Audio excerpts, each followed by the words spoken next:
Hello there and welcome to Secretum Histories, where the past settles in slowly and even the hard edges of history are allowed to soften a little before sleep. Tonight, we are heading to ancient Egypt, a land that is often introduced through pyramids, mummies, gold masks, and very serious stone faces that seem personally offended by modern noise. But this evening, I want to look at Egypt from a slightly different angle, not just as a place of monuments and tombs, but as a kingdom that became, for long stretches of time, remarkably difficult to crush. The question is simple enough to ask and far more interesting to sit with once the room goes quiet. What were the secret weapons that made ancient Egypt feel so unstoppable? And before we go any further, I would love to know where you're listening from tonight and what time it is in your part of the world right now. There is something fitting about that, I think. A story about one of the most enduring civilizations on Earth, listened to by people scattered across cities, countries and time zones, all arriving here in the same calm little pocket of the evening. If this kind of history helps you unwind, or if you simply enjoy drifting off while old kingdoms march very slowly through your imagination, I'd be grateful if you liked the video and subscribed. It helps this quiet corner reach other people who might need a bit of stillness too. Now, I should warn you, the phrase secret weapons may sound as though someone in ancient Memphis was hiding a warehouse full of bronze super machines under a temple floor. It would be very exciting if that were true. It would also make archaeology much louder than it currently is. But the truth is more interesting than a fantasy contraption, because the strongest advantages in history are often not the flashy ones. They are the things so woven into daily life that people stop seeing them as weapons at all. A river can be a weapon. A field can be a weapon. A god can be a weapon. A clerk with a reed brush and good handwriting can, in the right empire, do more lasting damage than a man swinging an axe. Egypt understood that earlier and more thoroughly than many of its rivals. When we say unstoppable, we do not mean that Egypt never lost. It did lose battles. It had weak rulers, invasions, internal feuds, dynasties that rose and fell, moments of panic, times when foreign powers entered the land and claimed it.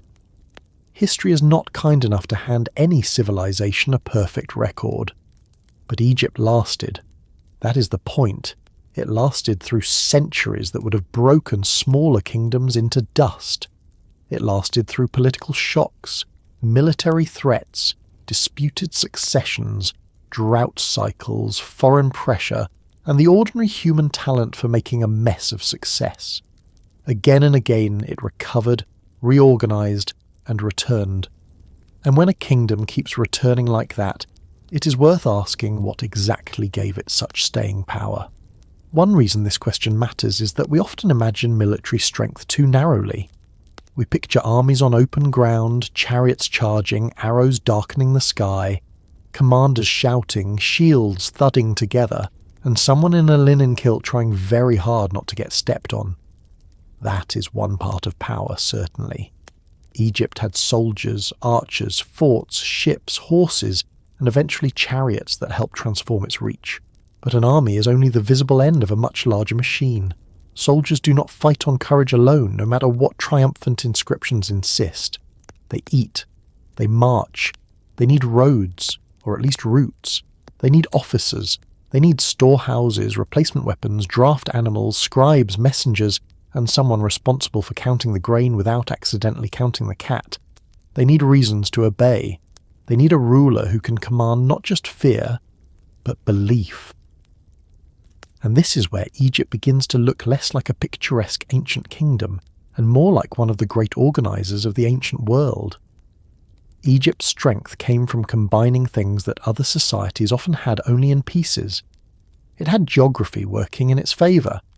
It had a river system that did not merely water crops but tied the kingdom together like a long, dependable road. It had agricultural wealth on a scale that could support labor, administration, building projects, diplomacy, and war. It had a political idea centered on the pharaoh that was not only governmental but sacred, which meant obedience could be dressed in the language of cosmic order. It had bureaucratic habits that seem dull until you remember that dull systems are often what make large states possible. A kingdom may dream through its priests and conquer through its generals, but it survives through people who know where the barley is. Ancient Egypt was very good at knowing where the barley was. There is also the matter of memory. Egypt did not just win or defend itself. It presented itself as the kind of civilization that was supposed to endure. Its temples, monuments, victory inscriptions, and public imagery kept repeating the same broad message. Order is here. Chaos is outside. The king stands between the two. The gods favour the land. Enemies arrive in disorder and leave either beaten, absorbed, or turned into a warning carved in stone. Even when the reality was more complicated, and reality is always more complicated, that message mattered. It was political theatre, yes, but not in the shallow sense. Political theatre is not fake simply because it is staged. It shapes what people think is normal, possible, and inevitable. If generation after generation grows up inside a state that constantly declares itself the guardian of order against the world's confusion, that idea begins to feel less like propaganda and more like weather.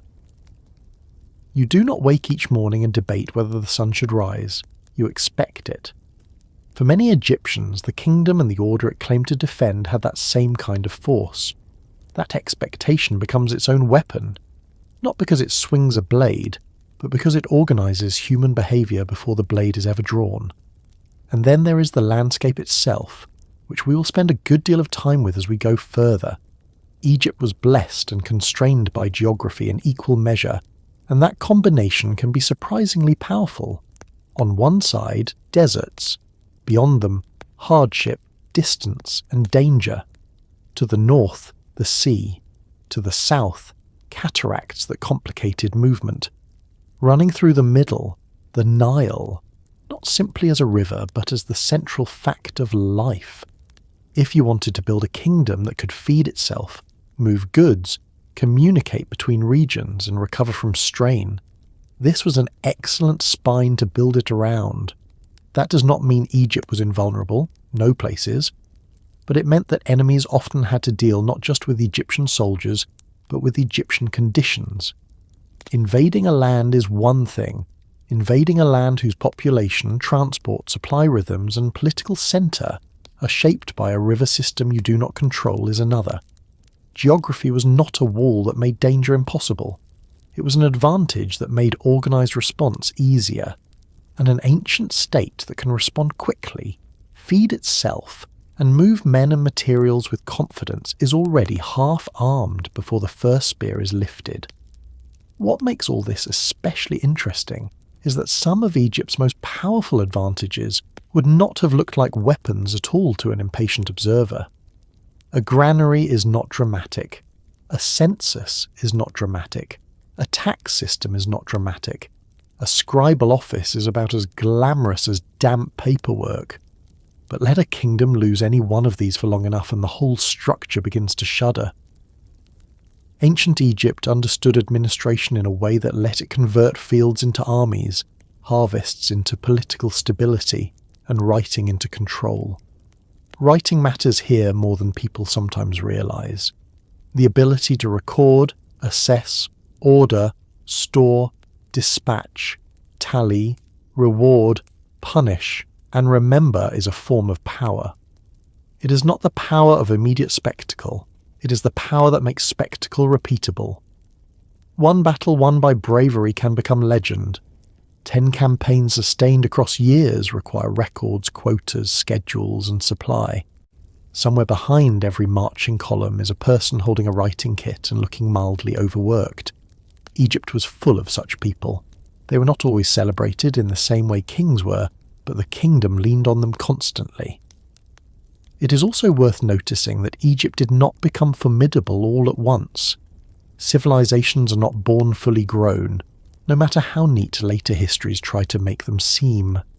Egypt had early periods of consolidation, moments when Upper and Lower Egypt were brought together, stretches of local power, experimentation in kingship, changing burial customs, administrative growth, regional stress, and periods of fragmentation that exposed weaknesses as much as strengths.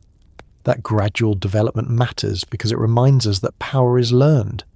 Egypt did not simply wake up one morning as a polished empire with a complete toolkit.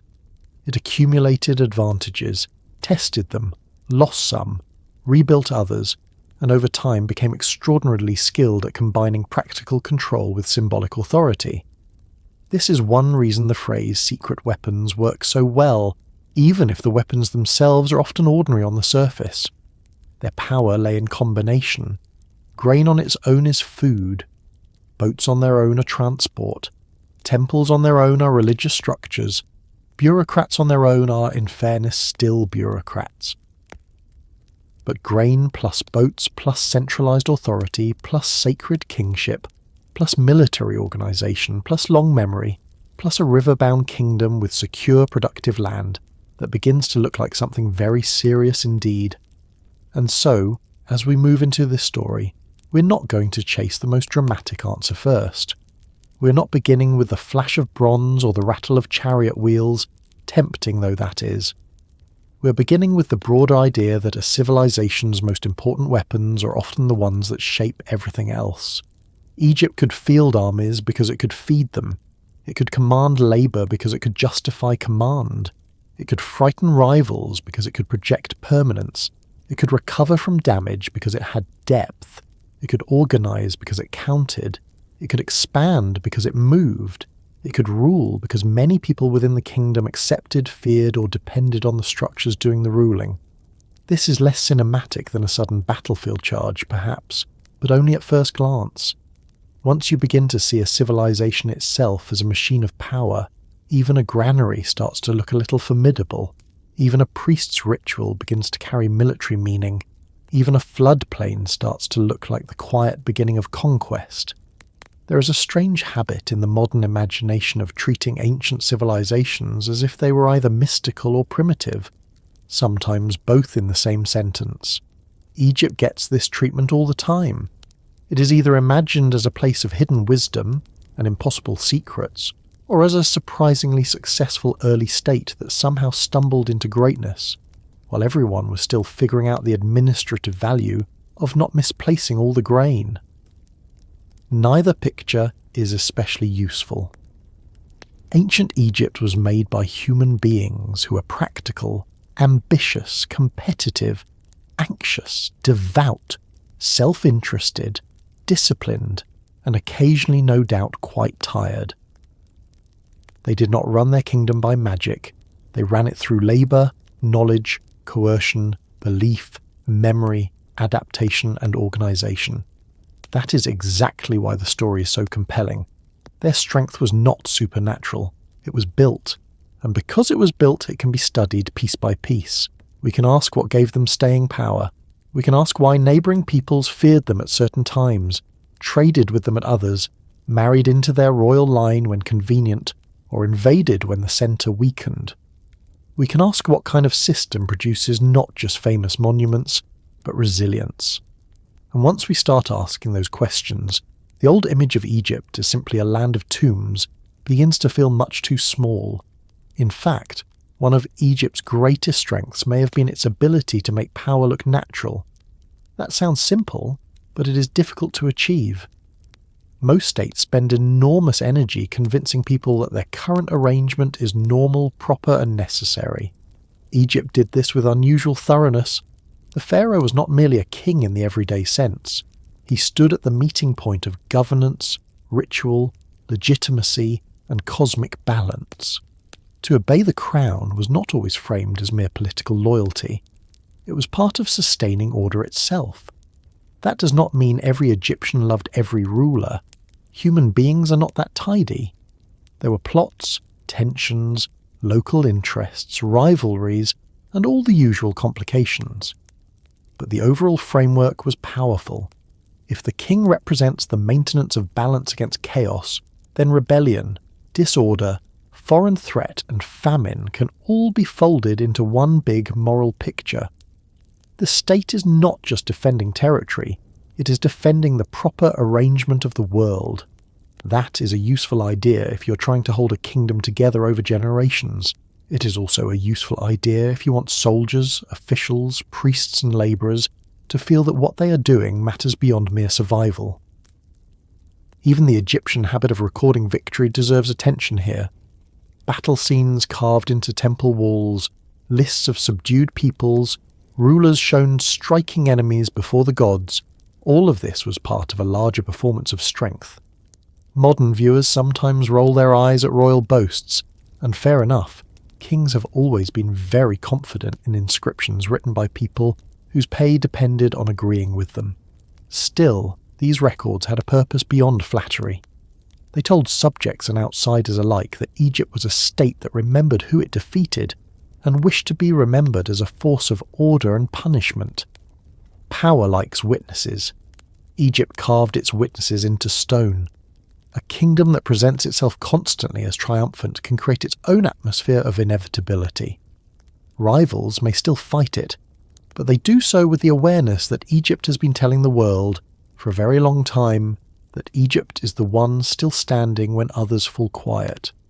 Now, that still leaves us with the question of where to begin if we want to understand the real foundation under all of this. Is it the king, the army, the temples, the writing, the gold, the ideology? The answer, inconveniently and interestingly, is that they support one another, pull one strand and the others tighten or fray. But if we are going to start anywhere, we should start where Egypt itself started each year, with the conditions that made organised life possible at all, before the chariots, before the fortresses, before the scribes counted rations for campaigns, before the pharaoh stood carved in stone with one hand raised over his enemies. There was land and there was water. There was the flood and the mud it left behind. There was the narrow green corridor running through a much harsher world.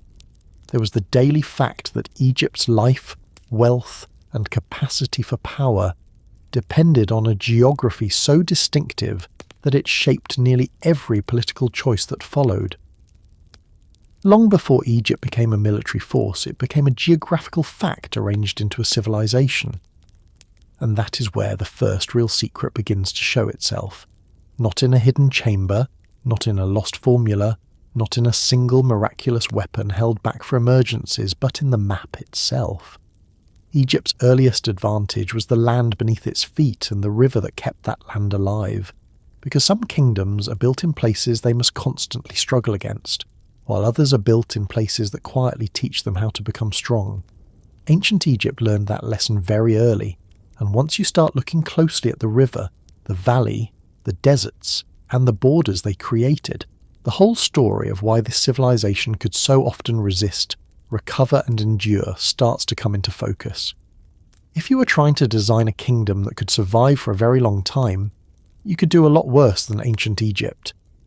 In fact, if someone sat down with a map and a practical mind and said, "I would like one narrow band of rich farmland, one dependable river, several natural barriers, a few difficult approaches for enemies, and just enough contact with the outside world to trade without being constantly overrun," they would end up describing something very close to the Nile Valley. That is the first thing to understand before we ever get to bows, chariots, bronze, or marching soldiers. Egypt's earliest secret weapon was not something forged in a workshop. It was the land itself.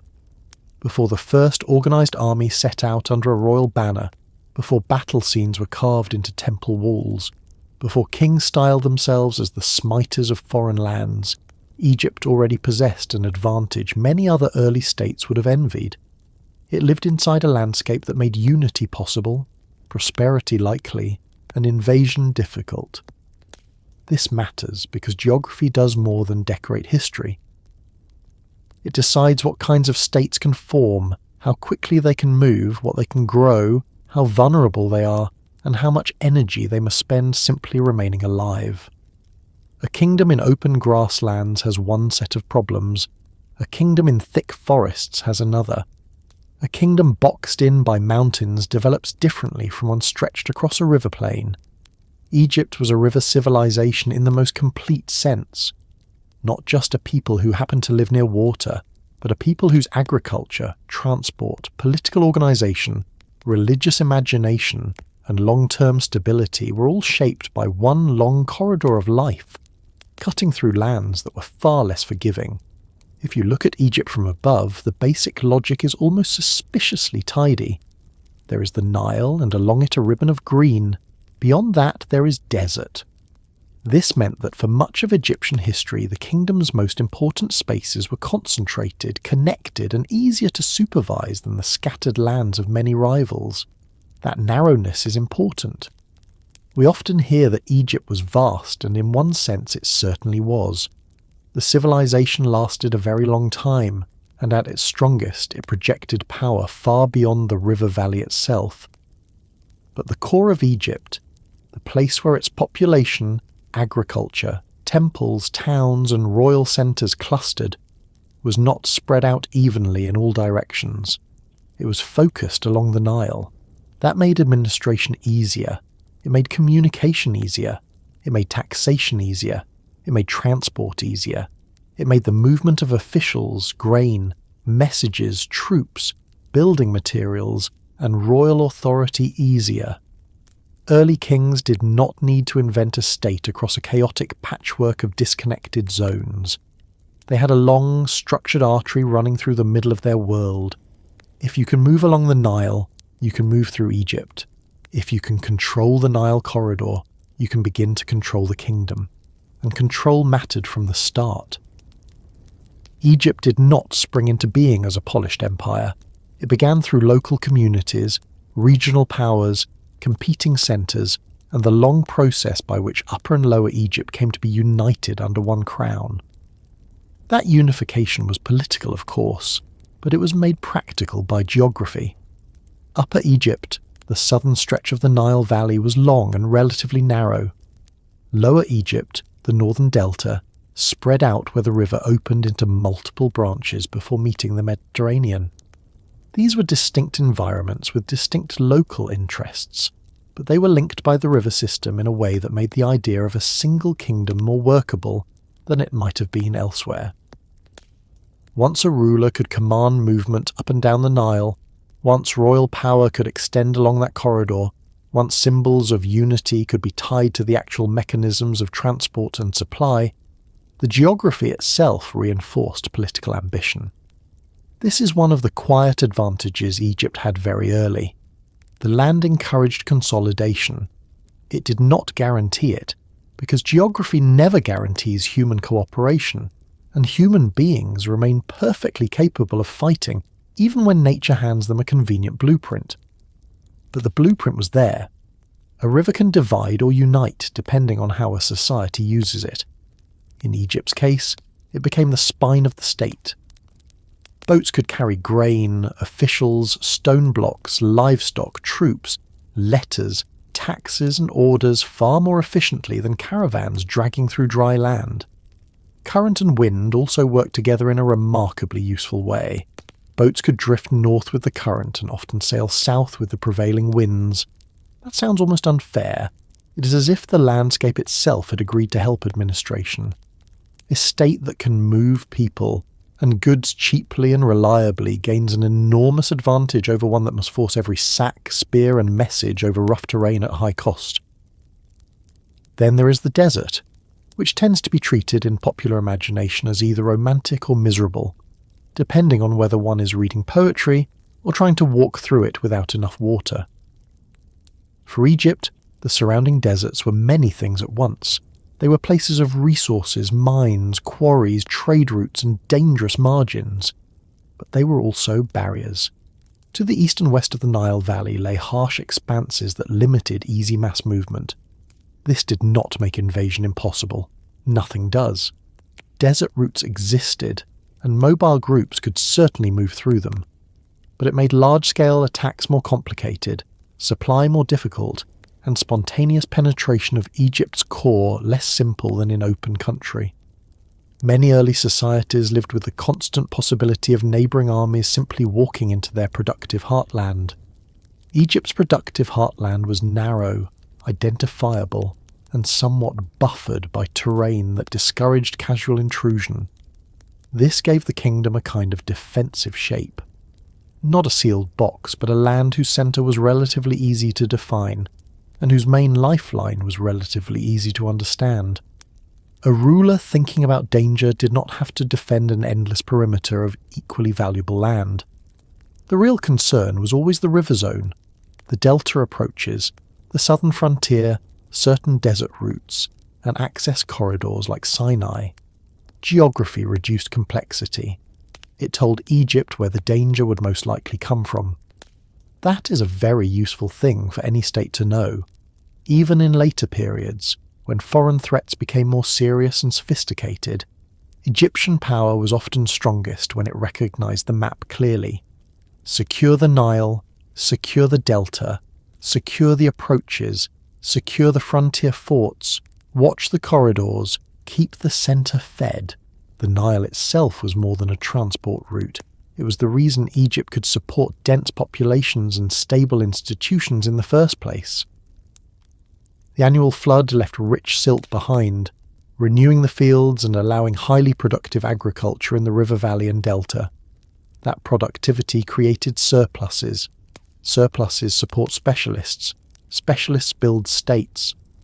Once not every able-bodied person needs to spend every day trying to avoid starvation, societies can support priests, scribes, craftsmen, builders, soldiers, tax officials, commanders, administrators, and rulers who devote their time to matters other than immediate subsistence. In other words, the geography that fed Egypt also funded Egypt. Before any formal military machine could be developed, the land had already done the essential work of making such a machine possible. Armies do not appear out of thin air. They are grown out of food, labour and organisation. Egypt's geography made all three more attainable. It is worth pausing on that, because military history often begins too late in the story. We start with weapons in hand, rather than with the fields that paid for them. But the ability to field men, train them, equip them, move them, and replace them is always rooted in agriculture. An archer is a consumer of grain before he is a wielder of force. A chariot team is a logistical problem before it is a battlefield asset. A fort is a storage and supply problem before it is a defensive one. Egypt had a natural advantage in meeting these problems because the Nile made food production relatively dependable when the system functioned well. Of course, floods could be too low or too high, and poor inundations could bring hardship. Ancient Egypt was not floating above economic reality. It lived very close to it. But compared to many regions where rainfall was more uncertain or agricultural land more patchy, Egypt had an extraordinary foundation for stability. That stability in turn affected politics. A ruler who controls fertile concentrated land and the transport line connecting it controls the basis of the state. That helps explain why kingship in Egypt could become so central, so powerful and so closely tied to the maintenance of order. The pharaoh was not ruling a loose scattering of distant communities with little material connection to each other. He was positioned over a landscape whose basic structure encouraged centralization.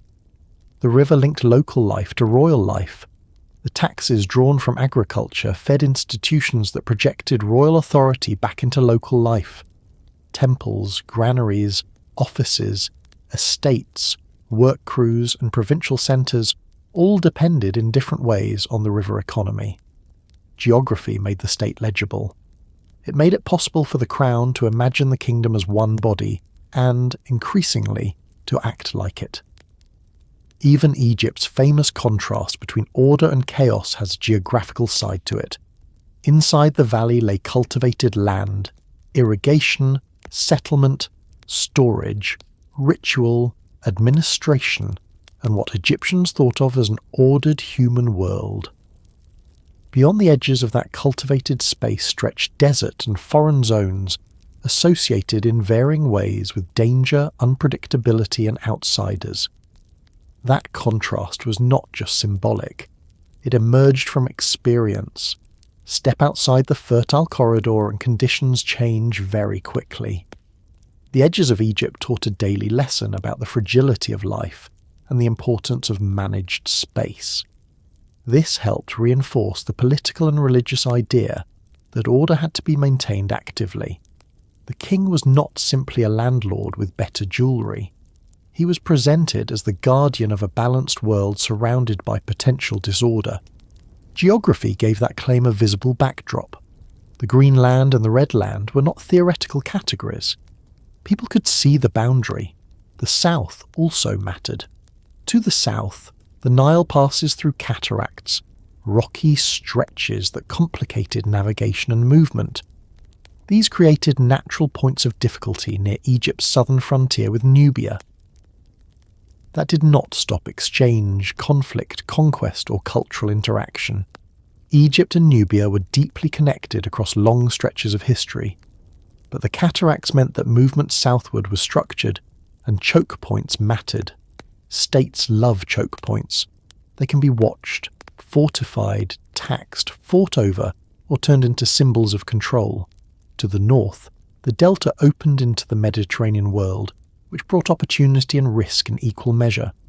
The delta was fertile and wealthy, but also broad and more vulnerable to intrusion than the narrow upper valley. This is one reason northern defences, channels, settlements, and later military planning mattered so much. The map told Egyptian rulers where flexibility was needed and where natural protection already existed. And then there is Sinai, that awkward bridge between Africa and Asia that has been strategically inconvenient for just about everyone who has ever had to think seriously about Egyptian security.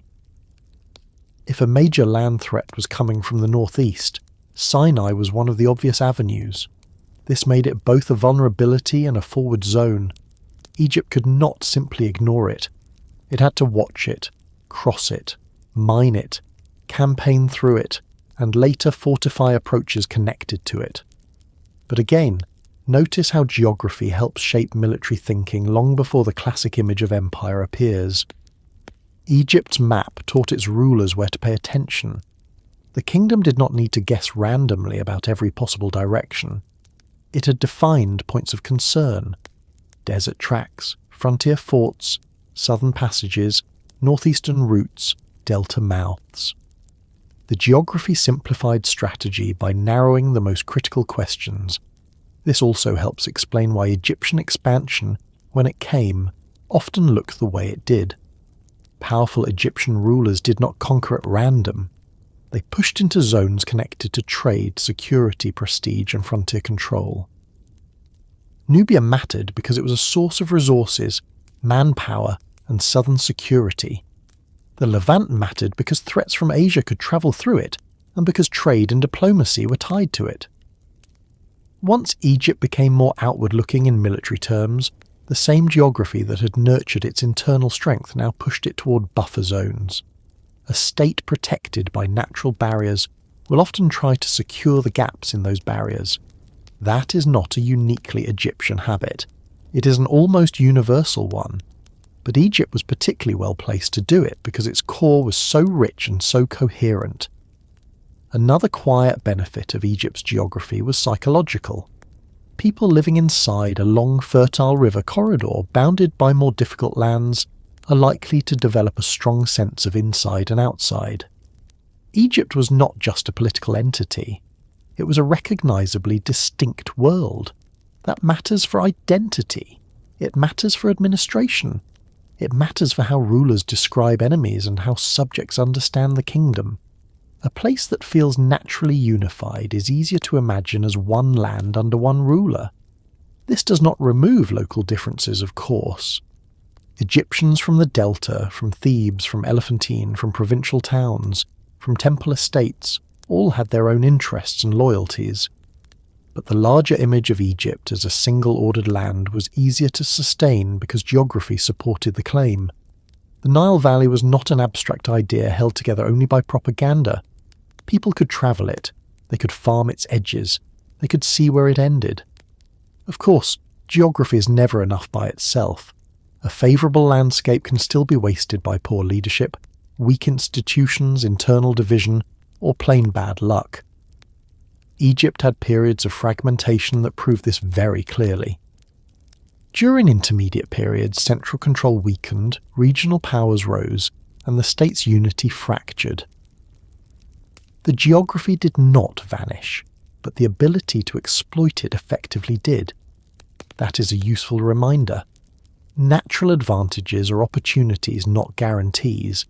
Still, when Egypt recovered, it often recovered through structures the geography had made possible in the first place: reunification along the river, restoration of centralized authority, renewed management of resources, reassertion of control over the productive core. In other words, the map gave Egypt not only strength, but a path back to strength when things went badly. There is something almost practical to the point of comedy in this. One can imagine some ancient rivals studying Egypt and realizing with annoyance that they were not merely fighting a king or an army. They were fighting a well-watered corridor with built-in transport, concentrated wealth, natural barriers, clear frontiers, and a habit of turning those advantages into institutions. That is not an easy opponent. Even when Egypt was militarily weaker than its enemies in a given moment, its geography often gave it defensive depth and resilience. Occupying or damaging one part of the system did not always mean destroying the whole. The river still flowed, the field still mattered, the core was still there waiting for whoever could organize it best. And this is why geography deserves to be called Egypt's earlier secret weapon. It did not swing a blade. It did not shout. It did not appear in heroic poses on temple walls, but it shaped every later advantage. It made administration plausible. It made surplus possible. It made transport efficient. It made unity easier to imagine and easier to enforce. It made invasion harder. It narrowed strategic concerns. It gave rulers a coherent heartland to defend and exploit. It created the conditions under which kingship, religion, bureaucracy, and military organization could grow into something unusually durable. Before Egypt learned to project force outward, it was already benefiting from a landscape that helped hold force together inward. Once you begin to see that, the next question comes very naturally, because favourable geography alone does not create power unless someone learns how to turn it into food, storage, transport, and reliability. A river is an advantage only if a kingdom can use it well, and Egypt did more than use the Nile. It organised itself around it so completely that the river became not just a feature of the land, but the engine of the state, carrying grain, taxes, people, commands, and eventually the weight of empire itself.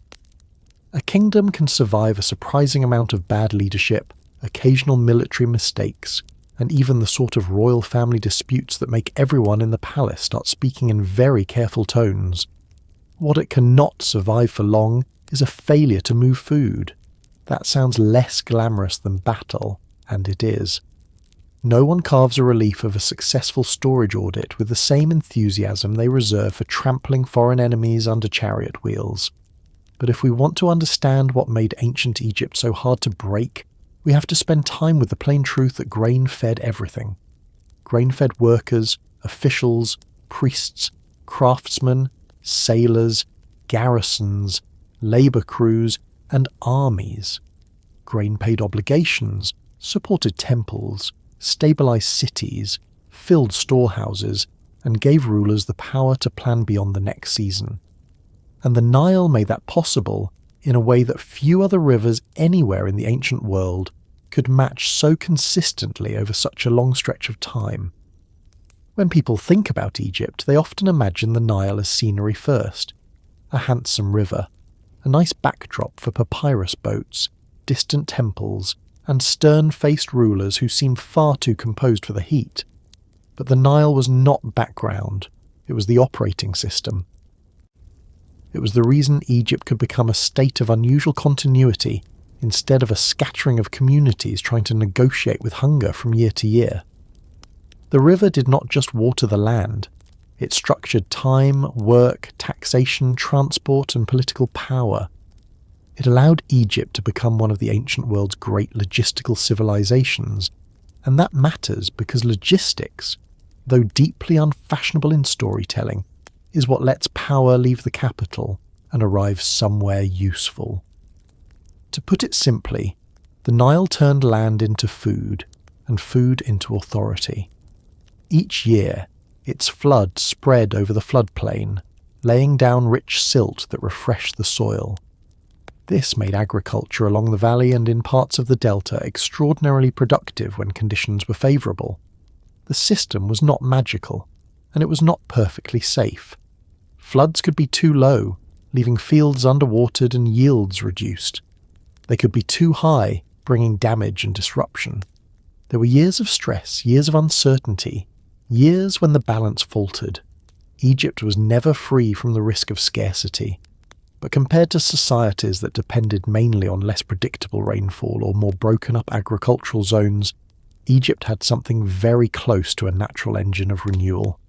It did not eliminate hard work. It made hard work worth organising. This is one of those points that seems obvious only after you say it plainly. A state can only store what it can produce, and it can only move what it has first gathered. The Nile made large-scale production realistic. It also made concentration of that production realistic. Because fertile land was so closely tied to the river, agricultural wealth was not dispersed randomly across a vast and uneven landscape. It was concentrated in a long green corridor and a broad northern delta that could be assessed, taxed, administered, and connected. That meant harvests could be measured, fields could be assigned, labour could be organised. Surplus could be taken into royal or temple storage. Once stored, it could support people whose work was not farming, which in turn made a more complex state possible. This is where grain stops being just food and becomes structure. If you wanted to build monuments, you needed workers fed over long periods.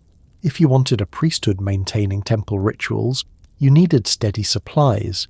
If you wanted scribes, officials, judges, and administrators, you needed the agricultural system beneath them to produce more than subsistence.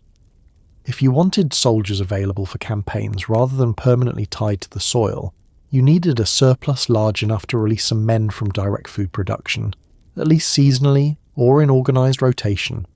Even corvée labour, the ability of the state to draw work from the population for building and public projects, depends on this basic equation. A hungry kingdom builds very little except complaints. A well-fed kingdom can build pyramids, fortresses, fleets, and institutions. The Nile also solved another problem that ruins military ambition very quickly, which is transport.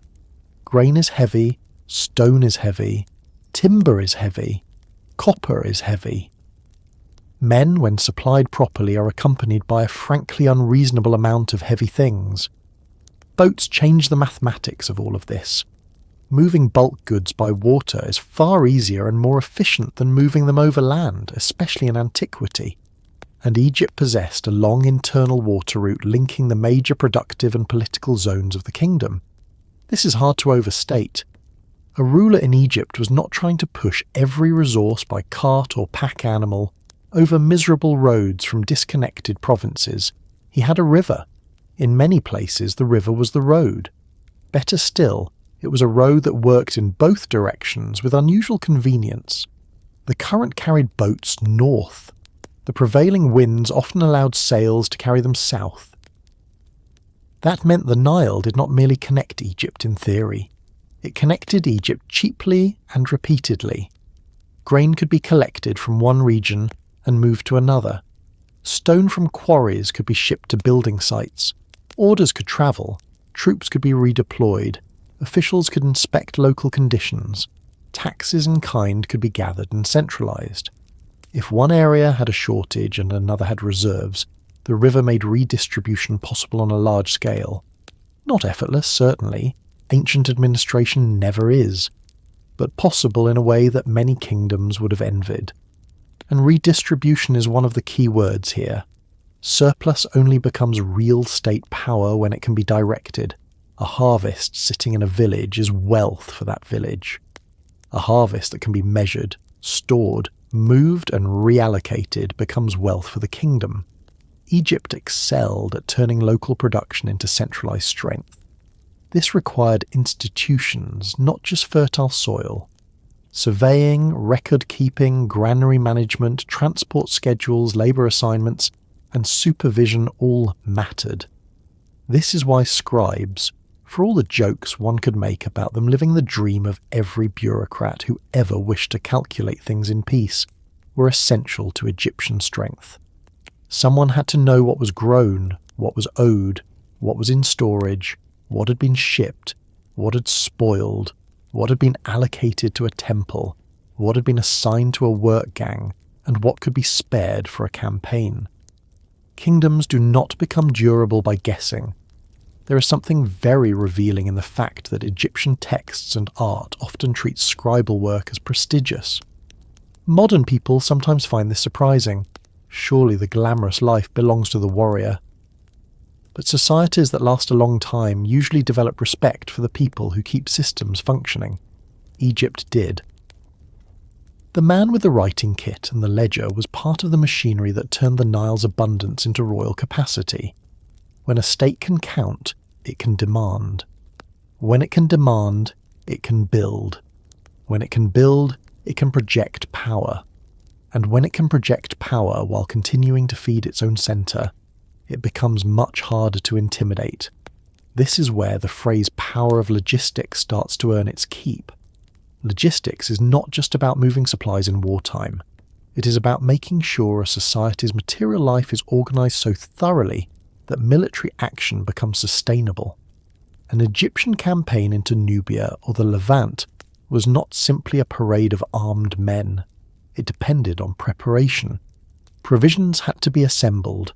Marching routes had to be supported. Garrisons had to be fed. Fortresses had to receive supplies. Draft animals needed fodder. Water and transport had to be planned. The ability to do this repeatedly is what separates a state capable of occasional violence from a state capable of policy. Egypt's river economy helped make policy possible. It also helped Egypt recover. This part is easy to miss because people tend to think of logistics only in terms of expansion, but resilience is just as important. If a campaign failed, if a frontier was threatened, if a ruler died unexpectedly, if a local crisis broke out, the question was always whether the core of the kingdom still functioned. Could grain still be grown? Could it still be taxed? Could it still be moved? Could officials still coordinate response? If the answer was yes, Egypt had a strong chance of absorbing the shock. The Nile gave Egyptian states, especially during their stronger periods, a kind of internal reliability. That reliability could be strained, damaged, or mismanaged, but when it held, it gave the kingdom depth. A single battlefield result did not automatically decide everything if the state behind the battlefield remained organised and fed. There is also the matter of seasonality, which shaped life in Egypt in a very practical way. The cycle of inundation, planting and harvest gave structure to labour and time. This made possible coordinated use of manpower. When agricultural tasks were lower in certain periods, labour could be directed elsewhere. That helped with major building projects, transport efforts, state work, and potentially military organisation.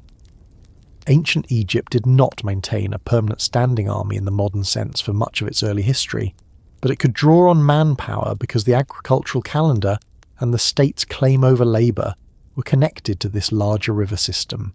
The Nile did not just feed people, it created rhythms the government could exploit. One of the reasons Egypt could support such large temple institutions and major royal works is that the river economy made concentrated storage meaningful. Granaries were not decorative symbols. They were instruments of state power. Stored grain helped smooth shortages, provision workers, support officials, and reward loyalty. It could also reinforce hierarchy. People who controlled storage controlled security. In difficult years, access to grain was not just economic, it was political. A ruler or institution that could release food in a crisis strengthened dependence and legitimacy. Conversely, if the system failed, confidence in the state could weaken fast. In this sense, grain was not merely sustenance, it was leverage. temple estates played a major role in this larger landscape as well. Temples were religious centres, but they were also economic institutions with land, workers, storage and administrative weight. They participated in production, collection and redistribution. Their relationship with royal power was sometimes cooperative, sometimes tense, but always important. A civilization where major religious institutions are also major economic managers is one in which logistics and belief are tightly connected. That suited Egypt. The same land that fed the gods through offerings also fed the state through taxation and provision. The line between sacred order and material management was thinner than modern habits of thought sometimes expect. If the Nile rose properly, if the fields yielded, if granaries filled, this was not only good economics. It could be read as confirmation that order itself still held. That helps explain why disruptions in the Nile cycle were so serious. A poor inundation was not just a bad farming year. It could become a political and religious problem. It threatened the entire chain that ran from field to granary, to palace to temple to army. Failures of supply expose weaknesses everywhere. Officials cannot cover shortages forever. Storehouses empty. Local grievances sharpen. Frontier forces become harder to maintain. Building slows. Confidence in the centre erodes. Ancient Egypt's long history includes moments when environmental stress and political weakness interacted in dangerous ways. This should keep us from imagining the Nile as a simple gift with no conditions attached. It was an extraordinary advantage, but it demanded management and depended on natural patterns that were not fully under human control. Still, when the system worked, it worked so well that Egypt became one of the best examples in the ancient world of how food logistics can underpin state power. Consider what that meant in practice. A royal court could plan beyond immediate survival. Large numbers of workers could be provisioned for construction or quarrying. Frontier forts could be maintained. Expeditions to mines or quarries in the desert could be supplied from the river zone. Diplomacy could be backed by stored wealth. Military campaigns could be launched not as wild gambles, but as organised enterprises supported by accumulated resources. Even foreign relations were shaped by the Nile economy. Egypt could send grain, receive tribute, bargain from strength, and appear to outsiders not merely wealthy in abstract terms, but visibly capable of sustaining large-scale activity. And that appearance mattered. Wealth in storage is a form of deterrence. A kingdom known to have deep reserves, functioning transport, and the capacity to feed armies and workers is hard to pressure. Rivals notice whether a state can mobilize quickly. Subjects notice whether the centre can provide. Allies notice whether agreements with that state are worth having. A civilization able to convert harvest into action acquires a reputation for solidity. Egypt's reputation for strength was not built only on military victories. It was built on the visible fact that this was a kingdom with stores, ships, institutions, and the ability to keep going. The Nile also reduced one of the great hidden costs of rule, which is friction. In many early states, the problem was not just producing enough, but dragging that production from the edges to the centre, across terrible terrain, negotiating with difficult local powers, and losing much of the value on the way. Egypt had friction too. Every administration does. Corruption existed. Local interests existed. Storage losses existed. Human beings remained human throughout antiquity, which means there was always someone somewhere miscounting sacks for personal reasons. But the river lowered basic transport friction across the kingdom's core. That made centralization more effective. It made taxation more worthwhile. It made the state's reach more believable. At a deeper level, the Nile taught Egypt a strategic lesson that many powerful states learn in one form or another. Move what matters first. Long before later empires refined road systems or maritime supply networks, Egypt was already living inside a logistical truth. Armies fight at the end of a supply chain. Monumental building happens at the end of a supply chain. Political authority survives at the end of a supply chain. The glittering parts of civilization come last. The sacks come first. Egypt understood sacks. It understood boats. It understood storage. It understood that the ability to gather and redirect life's essentials could be turned into military, political, and symbolic force. Even the famous grandeur of Egypt begins to look a little different once you understand this.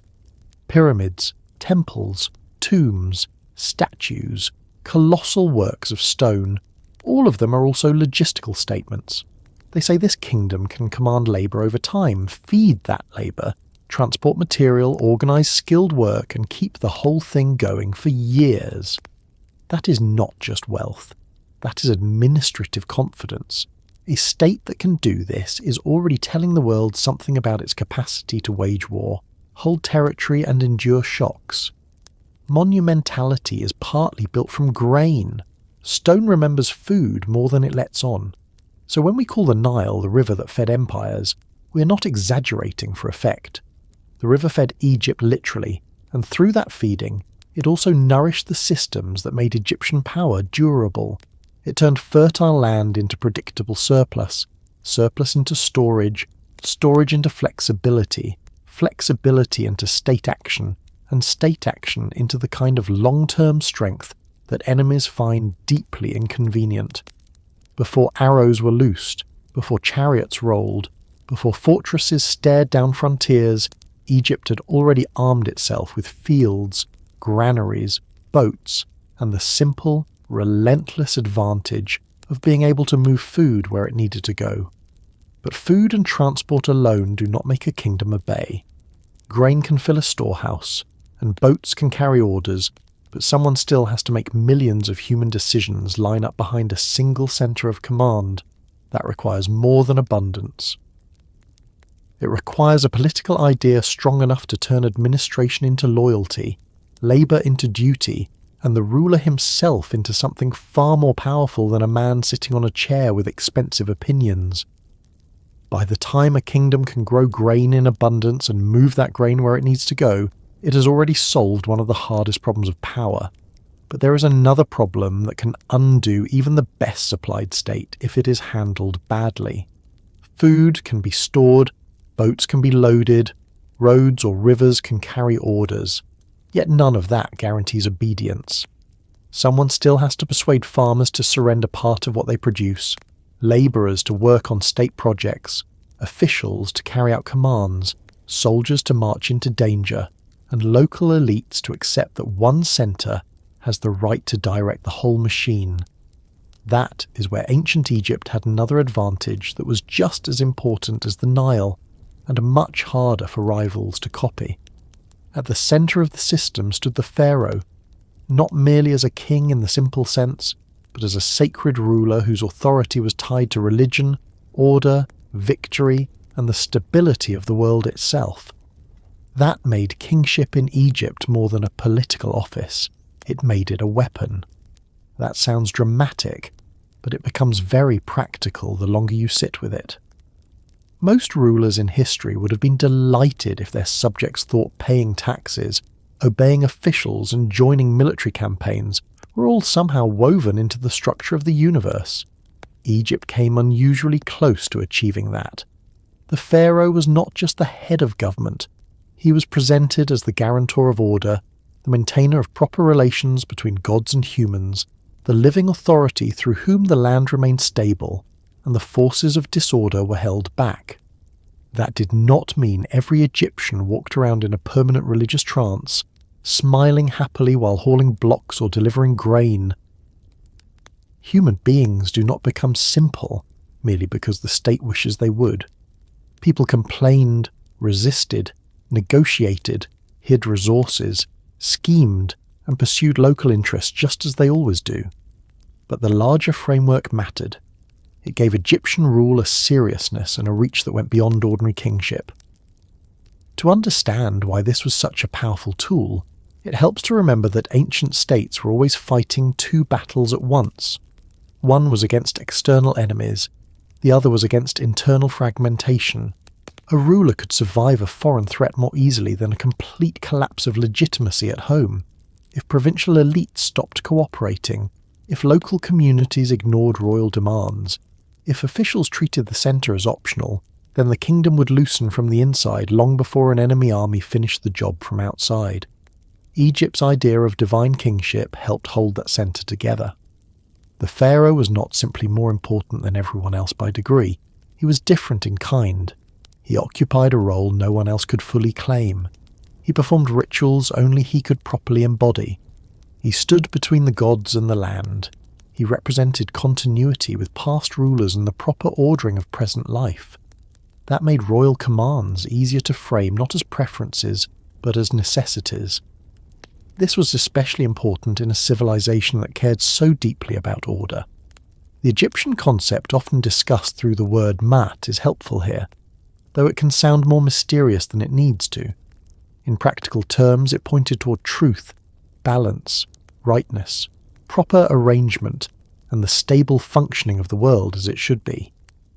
The opposite was disorder, injustice, chaos, disruption, the breakdown of boundaries and proper relationships. The pharaoh's role was tied directly to maintaining Ma'at. He was the ruler who kept things in place. He offered to the gods, judged, defended, built, organised, and symbolically held back the forces that would reduce the world to confusion. Once kingship is defined in those terms, war changes its meaning. A military campaign is no longer only about land, resources, or prestige. It becomes an act of restoring or defending order against those outside it.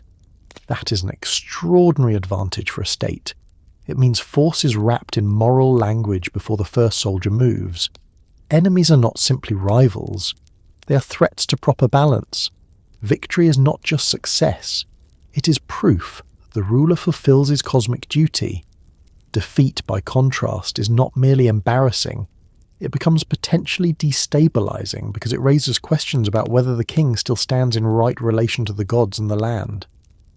This helps explain why Egyptian rulers invested so much effort in presenting themselves as victorious, even when real events were more mixed than later inscriptions implied. Publicly, the king had to be seen as the smiter of enemies, the subduer of chaos, the one who made the outside world bend back into acceptable shape. That image was not decorative, it was political armour. The famous smiting scene in Egyptian art is a perfect example. Again and again, rulers are shown gripping enemies by the hair and raising a weapon to strike. To modernise, the repetition can feel almost excessive, as if ancient court artists had one favourite pose and refused to try anything new. But repetition was the point. The scene reduced a messy military reality into a clean political truth. One king, one raised arm, foreign enemies helpless before him. Divine backing implied or openly shown.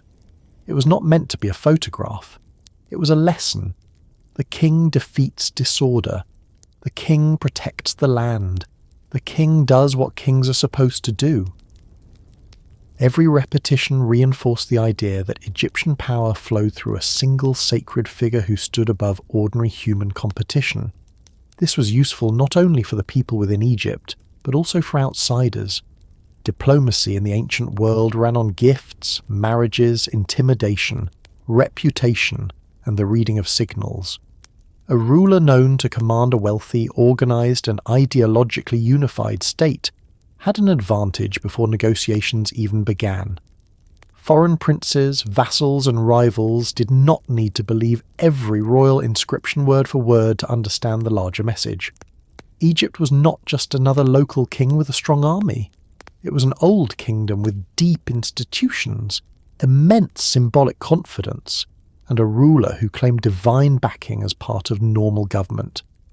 Even when other powers made similar claims in their own ways, Egypt's kingship had an unusual stability of image. That stability made it harder to dismiss. At home, divine kingship helped solve the problem of scale. Egypt was large enough and old enough that no single ruler could physically supervise everything. He needed layers of officials, administrators, temple personnel, military officers, estate managers, and regional authorities acting in his name. That arrangement only works if those people believe acting in his name matters. A sacred kingship does exactly that. It turns bureaucratic activity into an extension of royal purpose. A scribe tallying grain is not merely doing paperwork, he is participating in the maintenance of the king's order. A labour foreman organising a crew is not simply managing hands, he is helping fulfil the duties of the ruler. A soldier guarding a frontier fort is not just standing in the sun wondering whose idea this was. He is defending the boundary between Egypt's ordered space and the dangerous world beyond it. It would be easy to think this is all too ideological to matter in hard military terms, but ideology is often one of the hardest military facts there is. Armies do not move only on food. They move on cohesion, legitimacy, and shared expectations. Men are more willing to obey, endure, and risk themselves when command feels anchored in something larger than personal whim. This does not mean they stop fearing pain or death. It means the structure asking those things of them has more weight. In Egypt, the pharaoh gave military organisation a sacred centre. Troops were not fighting for an abstract nation in the modern sense, nor simply for private gain. They were fighting under the person who represented the land's right condition. That matters for morale. It also matters for discipline, because disobedience is easier to condemn when it is framed not merely as insubordination, but as a failure against the king's divinely charged role. This also gave Egypt a powerful way to incorporate conquest into its worldview. When foreign lands were subdued, the king was not only increasing wealth or securing borders, he was demonstrating his ability to impose order where disorder had prevailed. Tribute, captives, exotic goods, and subject rulers all became evidence that the king's power reached beyond the valley itself. Campaigns in Nubia and the Levant were therefore political theatre as much as strategic action. The return of the king with spoils, prisoners, or signs of submission reinforced the internal story Egypt told about itself. The ruler had gone out into the uncertain world and bent it back toward order. Even when practical motives such as trade routes, resources, and frontier security were central, the presentation remained deeply ideological. The New Kingdom shows this with special clarity. As Egypt became more militarily expansive, kings like Thutmose III, Amenhotep II, Seti I, and Rameses II presented their campaigns as demonstrations of proper royal vigour. The ruler hunts, rides, smites, captures, organises, and dominates. The king's body itself becomes a political symbol, constantly displayed as strong, tireless, and favoured by the gods. Royal inscriptions do not merely tell you that the enemy was beaten. They tell you the king did what only he could do, often with divine guidance or approval. This is not just vanity, though there was certainly no shortage of royal self-confidence involved. It is a method of maintaining the sacred logic of kingship. If the pharaoh ceases to appear victorious, energetic, and central, then the idea of kingship weakens. If the idea of kingship weakens, the machinery of the state becomes harder to hold together. Even building projects connect back to this martial aspect of divine rule. Temples, statues, reliefs, processional spaces, and monuments were not only religious or commemorative works. They kept the king visibly present. In a kingdom spread over a long river corridor, most subjects would never have direct access to the ruler as a person. Architecture solved that problem.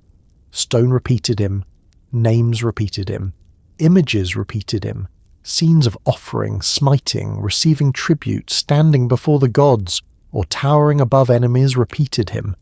This meant the pharaoh could be politically everywhere without physically being everywhere. That is a form of power few weapons can match. A sword reaches only where the arm can swing. A sacred image placed in temple and town reaches much farther. There was also a legal and administrative side to this. Since the king stood at the top of the whole order, justice itself flowed from him in principle, even when it was carried out by judges and local officials. This made the state feel less like a collection of competing jurisdictions and more like a single descending chain of authority. In military matters, that helped reduce ambiguity. Commands were royal, Appointments were royal, campaigns were royal, rewards were royal. Punishments were royal. When armies or officials acted effectively, the pharaoh gained credit. When they failed, the court would often manage the presentation carefully to protect the crown's central dignity. A system built this way can be rigid, certainly, but it also produces a strong habit of direction from the centre. That is valuable in war. The court itself became part of the weapon. Surrounding the king were priests, generals, scribes, officials, messengers, and trusted elites whose status depended on proximity to royal favour. Since the pharaoh's role was unique, access to him was politically valuable. That encouraged competition for royal service and tied ambitious men to the monarchy rather than to entirely independent regional power bases, at least when the system was functioning well. A noble who advances because the king appoints him is more likely to defend the king's authority. A military officer whose honour and wealth come through royal command is more likely to frame his own success as proof of the king's greatness. Divine kingship did not eliminate ambition. It redirected it upward. Of course, this structure had dangers. If the pharaoh was too young, too weak, too isolated, or too obviously ineffective, then the gap between ideal kingship and actual rulership could become a problem. Egypt's history contains moments when powerful courtiers, queens, priests, generals, or regional leaders filled spaces a weak crown could not fully command. There were also times when the enormous prestige of kingship outlived the practical strength of the individual king. Yet even that shows how durable the institution was. People might compete around the crown, manipulate it, marry into it, or govern through it, but they rarely discarded the central idea lightly. The office remained too important. In that sense, divine kingship gave Egypt continuity even when individual rulers fell short. The weapon was not just the person, it was the role. This helps explain something else that might otherwise seem odd. Pharaohs were expected to be warriors even when the actual conduct of campaigns depended heavily on officers and administrators. The king's presence in battle, whether literal or heavily stylized, mattered because kingship required the demonstration of active strength. A ruler who only managed ritual and never appeared martial would leave part of the royal image dangerously empty. In Egyptian political culture, the sacred and the martial belonged together. The king offered to the gods and struck enemies. He built temples and led campaigns. He upheld Mahat in the sanctuary and on the battlefield. This blending made the monarchy much more useful in wartime than a merely ceremonial kingship would have been. It also gave defeat a different texture. If a king lost badly, or if foreign powers imposed themselves too obviously, the damage was not merely territorial. It struck at the entire claim that the ruler was the stable centre of an ordered world. This is one reason restorations of order in Egyptian history often carry such strong ideological messaging. When unity was re-established after chaos or fragmentation, the restored ruler did not present himself as someone who had simply won a civil dispute. He presented himself as the one who had put the world right again. That language matters because it is the same language that turns kingship into a weapon in the first place. Rule is not treated as a contest of preferences, it is treated as a repair of reality. And for ordinary people, that may have been one of the most powerful parts of all. Most subjects do not spend their days analysing constitutional theory. They respond to what feels stable, familiar and necessary. A sacred monarchy, repeated through ritual, taxation, labour demands, justice, temple festivals, art, official language and public memory makes obedience feel normal. It gives daily burdens a framework. It tells people who commands, why command exists, and what disaster looks like if command fails. Sometimes that framework comforts, sometimes it compels, often it does both. States that endure a long time are usually very good at making their arrangements seem natural. Ancient Egypt was excellent at it, and the pharaoh stood at the centre of the performance. So when we call divine kingship a weapon of war, we are not using a metaphor loosely. It helped mobilize labour. It supported taxation. It gave legitimacy to command. It unified military action with religious duty. It framed enemies as agents of disorder. It strengthened morale. It intimidated outsiders. It kept ambitious elites tied to the royal centre. It allowed victories to be turned into proof that the cosmic order still held. Even the king's image, carved and painted across the land, became part of the arsenal.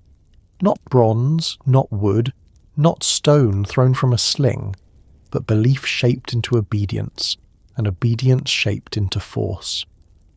Yet belief alone does not stop an enemy charge.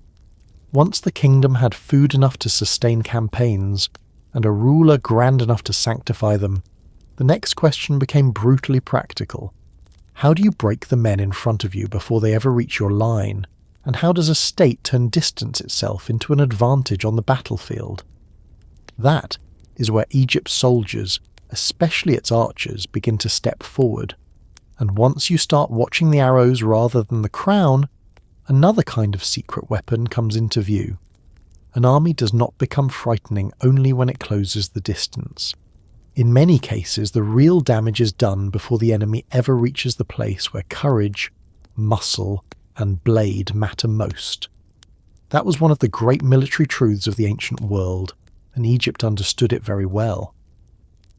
For all the attention later ages give to chariots, bronze weapons, and dramatic scenes of hand-to-hand combat, one of Egypt's most reliable tools of battlefield power was much simpler and, in its own way, more efficient. The bow allowed Egyptian soldiers to hurt, disrupt, and weaken an opponent at range. It let them shape a fight before contact. It let them punish movement, break confidence, and force enemy troops to endure fear long before anyone collided shield to shield. In a world where closing the distance could mean noise, confusion, dust, blood, panic, and the immediate collapse of a neat plan into a very messy argument, the side that could do damage first had a serious advantage. This is why bows deserve much more attention than they usually get in popular pictures of ancient warfare. Swords look heroic. Spears look disciplined. Chariots look expensive, which for many rulers seems to have counted in their favour. But arrows are practical. Arrows do not care about speeches. They do not need to be swung with dramatic timing. They do not ask the enemy whether he is ready to begin. They arrive from a distance, often in numbers, and they begin their work before the opposing line has a chance to prove how brave it feels that morning. For Egypt, this mattered enormously. An organised corps of archers gave the kingdom a way to extend force outward, to exploit training and coordination, and to turn open space into a threat. When used well, archery could make a battlefield feel hostile before the enemy ever came close enough to strike back properly. It also fit Egypt's broader habits of war quite well. Egyptian armies were not magical killing machines, despite what royal inscriptions might have preferred everyone to believe. They were composed of human beings dealing with ordinary military problems: supply, morale, command, terrain, timing, and the unpleasant reality that another group of armed men was trying very hard to ruin their day.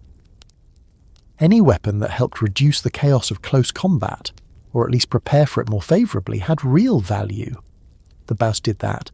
It gave Egyptian forces a method of offence and defence that could be used in open battle, in frontier fighting, in support of infantry, and later in combination with mobile forces such as chariots. Archers could disrupt advancing enemies, cover friendly movement, harass troops in poor formation, and help turn ordered battle into disorder for the other side. There is a tendency in modern imagination to separate ancient weapons into neat categories of primitive and advanced, as though history were a ladder, and everything lower on the ladder must have been simple. But the bow is a good reminder that simple is not the same as unimportant. A well-made bow in trained hands was a serious battlefield tool. Its effectiveness depended on skill, discipline, and repeated practice. An untrained man with a bow is mostly a danger to confidence and nearby shrubs. A trained archer, by contrast, can judge distance, timing, draw strength, target movement, and the rhythm of release under pressure. Egypt invested in that kind of skill because it paid off. The farther you can hurt the enemy without losing your own men in equal numbers, the more efficiently you fight. And efficiency matters more than glory, even if kings would rather be shown striking foes dramatically than standing beside a very competent supply table and congratulating the archers on their release technique. In real warfare, the romantic image of two lines crashing together was only one part of the experience. Men had to be softened up, frightened, pinned, or broken before the decisive moment. Archers helped do that. They introduced anxiety into every advance. A unit trying to maintain formation under incoming arrows is not thinking clearly about noble speeches or dynastic destiny. It is thinking about surviving the next few seconds. Shields come up. Lines bunch or waver. Officers shout. Men hesitate. Momentum changes. Even arrows that do not kill can damage morale, slow movement, and make later contact much more favourable for the other side. Egypt's long use of archers suggests that the kingdom recognised this early and continued to value it as warfare evolved. In the Nile Valley and surrounding regions, the bow had advantages suited to both environment and military need. Open ground could make ranged fire especially useful. River crossings, frontier routes, desert approaches and fortified points all created situations in which shooting at a distance could matter enormously. Archers defending a position could make approach costly. Archers supporting an advance could keep pressure on opponents before the infantry closed. Archers on walls or near choke points could turn narrow approaches into places of danger. Even beyond formal battle, the bow was valuable in patrols, small clashes, and campaigns in difficult terrain where flexibility mattered more than grand spectacle. There is also a broader social and administrative point here. Training archers requires organisation. Bows and arrows must be made, maintained and distributed. Men must be trained repeatedly enough to remain effective. Commanders must learn how to place them and coordinate their fire with the movement of the rest of the army. This means archery is not merely a weapon choice. It is another sign that the Egyptian state could turn resources into repeated military capability. A sword can be issued quickly. A corps of reliable archers takes more shaping. That shaping is a form of state power. It reflects a kingdom able to equip, supervise and practice force over time, rather than improvise it only in emergencies. The Egyptian military tradition also benefited from contact with neighbouring peoples and from adaptation across centuries. Warfare never stands still for long. Enemies change, tactics shift. New materials, new methods, and new pressures appear. Egypt's strength was not that it invented every useful thing first. Its strength was that it could absorb, organise, and deploy useful things effectively once they proved their value. Archery fits that pattern. Whether using simpler self-bows in earlier periods or making greater use of more powerful composite bows later, Egyptian armies showed a willingness to improve range capability when circumstances required it. That practical flexibility is one of the reasons Egypt remained militarily relevant for so long. States that cling too tightly to familiar habits become museums with taxes. Egypt, at its best, learned. The composite bow in particular changed the stakes. Made from layers of different materials designed to store and release more energy, it offered greater power than simpler wooden bows and became one of the most significant military technologies of the ancient Near East. Egypt's increasing use of it, especially after contact with Asiatic powers during and after the Second Intermediate Period, reflects the kingdom's ability to adapt military methods to new realities. This matters because it shows once again that Egyptian power was not only conservative and ceremonial, it could be highly practical. If a more powerful bow improved battlefield performance, then a serious state adopted it, trained men to use it, and worked it into a broader military system. That broader system is important. Archers are most effective when they are not thought of in isolation. Their power lies in how they shape the enemy for others. A shower of arrows might kill some men directly, but even when casualties were modest, the psychological and tactical effects could be severe. Troops under fire are less steady. Less steady troops are easier for infantry to confront or for mobile forces to exploit. If enemy archers respond, then a contest begins over which side can maintain pressure more effectively. If one side loses confidence and breaks formation, the entire line becomes vulnerable. In this sense, archers were often the makers of opportunity. They were not always the final blow, but they frequently made the final blow possible. This becomes even more striking when we think about Egyptian warfare in the New Kingdom, when military organisation became more professional, outward-looking and ambitious. Campaigns into Syria, Palestine, conflicts with Mitanni and the Hittites, and the maintenance of imperial influence all required armies that could do more than simply march and shout convincingly. They needed coordination. Chariots, infantry, officers, scouts, and archers all had to work together in a more complex environment than the narrower conflicts of earlier periods. Here the bow became even more central, because it paired naturally with mobility. Archers could operate with infantry, but they were also crucial to the offensive use of chariots. A fast-moving platform that allowed skilled archers to strike, reposition, and strike again created a new kind of battlefield pressure that slower infantry formations found difficult to handle. But even before we reach the full drama of chariot warfare, it is worth staying with the ordinary Egyptian archer a little longer, because he embodies something important about how Egypt fought. He was not the most glamorous figure in the royal propaganda machine, though kings certainly loved to be shown as master archers themselves. He was instead part of a military culture that valued the ability to control distance. Distance is one of the great gifts in warfare. The man who can wound you while you cannot yet touch him has introduced inequality into the contest. Ancient battle was full of inequalities of armour, training, numbers, terrain and morale. Range added another. Egyptian archers helped create that advantage again and again. Before swords crossed, before spears pressed, before the dust of collision rose high enough to swallow clear vision, the archers had already begun deciding who would arrive shaken and who would arrive prepared. Royal ideology understood the symbolic value of this as well. Pharaohs are sometimes shown boasting of archery skill, and for good reason.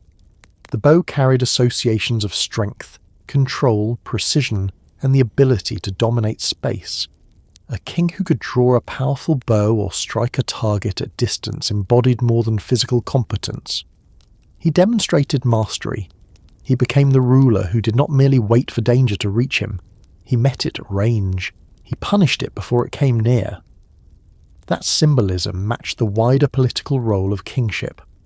Just as the pharaoh was supposed to hold disorder beyond Egypt's boundaries, the bow allowed him, at least in image and sometimes in reality, to strike chaos before it touched the ordered centre. There is a plain military truth under that symbolism too. A force that depends only on close combat is always vulnerable to the moment of impact. It must endure the enemy whole. A force with strong archery can reduce the enemy first. It can erode confidence. It can injure officers, disrupt shield positions, unsettle animals, and make movement costly. It can, in effect, begin the battle while still denying the enemy the satisfaction of fighting on equal terms.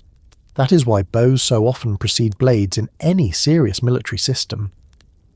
The ranged weapon asks the first harsh question. The blade only arrives later to collect the answer. We should also consider what archery demanded from the body and mind of the soldier. This was not passive work. Drawing a powerful bow repeatedly required strength, endurance, and technique. Accuracy under battlefield stress required composure. Timing fire as units moved required discipline. If archers were firing in support of advancing infantry or from moving platforms, their skill had to be even greater. This means that Egypt's reliance on archers reflects a degree of training culture within the army. Men had to practice enough to be useful when conditions were noisy, hot, frightening, and chaotic. That in turn reflects state capacity. Training is expensive in time and resources. A kingdom that can produce skilled archers consistently is a kingdom with enough confidence in its institutions to prepare for war before war arrives. There's also a practical side to the materials involved. Arrows require shafts, heads, fletching, and repeated production in quantity. Bows require maintenance, and in the case of composite bows, careful craftsmanship. None of this is extraordinary in isolation, but together it points once again to the administrative backbone under Egyptian military power. Archers are only as good as their supply. A state that wants range dominance must keep arrows available and bows serviceable. This sounds mundane because it is mundane. It is also essential. Whole campaigns in history have turned on the fact that one side ran out of useful things faster than the other. Egypt's advantage was that it had the agricultural and administrative base to support specialist troops, and the manufacture that kept them effective. On the battlefield, the fear caused by arrows should not be understated. Ancient combat was deeply psychological. Men often broke not because every individual had been physically overpowered, but because fear spread faster than command. Once a few turned, others followed. Once formation loosened, confidence dissolved. Incoming arrows speed up that process beautifully from the attacker's point of view and horribly from the defender's. The victim of archery often experiences helplessness in a very sharp form. The threat is visible yet difficult to answer.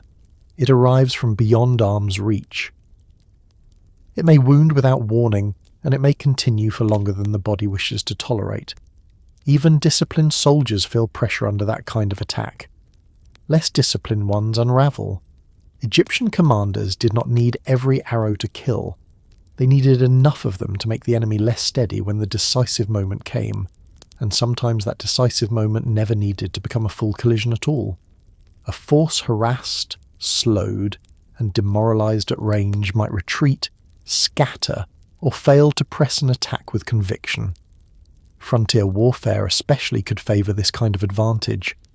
On long approaches, in dry landscapes, near fortified positions or during river operations, the side able to strike repeatedly before close engagement could impose attacks on movement itself.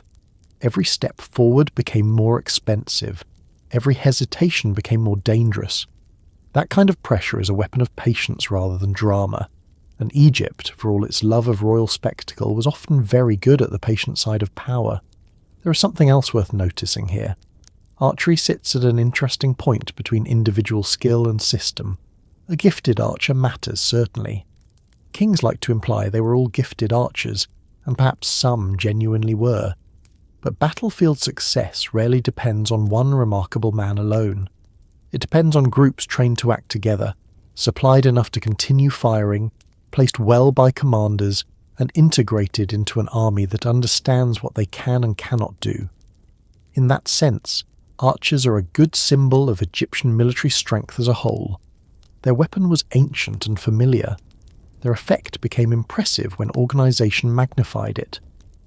Egypt's great secret was often not invention from nothing, but the disciplined combination of familiar tools into reliable power.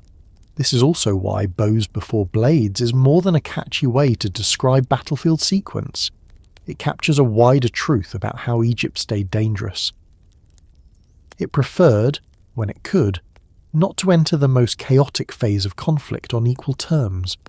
It wanted the enemy hurt first, frightened first, delayed first, broken in confidence first. The bow helped make that possible. It gave Egyptian armies reach. It gave them initiative. It let them turn open ground into a zone of punishment, and helped ensure that when the moment for close fighting finally arrived, the men stepping forward with blades were often meeting opponents already diminished in body or spirit. By then, of course, ancient warfare was changing in ways that would make movement itself into a weapon. If archers taught Egypt the value of hurting an enemy before contact, the next development would allow those arrows to travel faster, hit from new angles, and arrive with a shock of speed behind them. Once horses and light vehicles enter the story properly, the battlefield becomes less fixed, less patient, and far more dangerous for anyone too slow to adapt. There is a certain kind of military advantage that does not announce itself with a louder weapon or a sharper blade, but with a shorter amount of time between decision and impact. That is what speed does. It reduces the enemy's comfort. It reduces the margin for correction. It takes the neat plans made before sunrise and gives them less room to survive contact with the real world. Ancient Egypt understood that more and more clearly as its military system developed, and once horses and chariots became part of that system, the kingdom gained something it had not possessed in quite the same way before. It gained the ability to turn motion into pressure, not just movement for its own sake and not simply the noble sight of important men riding around looking expensive, though ancient courts were never entirely uninterested in that part. What mattered was that speed changed how Egypt could scout, strike, pursue, intimidate and control a battlefield. The chariot was not a magic machine, and it did not win wars by existing. But in trained hands, backed by good archery, discipline and logistics, it became one of the most important tools in Egypt's military rise. This is easier to appreciate once we stop imagining the ancient battlefield as a static place where two blocks of men stand politely opposite each other until someone gives permission to begin. Real combat was never that neat. Men moved, dust rose, formations bent, terrain interfered, nerves failed, units arrived late, and commanders discovered that the ground looked much simpler on the map than under actual feet. In that kind of environment, anything that allowed one side to move faster, strike sooner, reposition more easily, or exploit weakness before it closed again could have an enormous effect. Chariots gave Egypt exactly that kind of edge. They created speed where there had previously been more limitation. They gave archers mobility. They gave commanders a new way to carry force across open ground. They made battlefield space feel smaller for the people facing them, and more manageable for the people using them.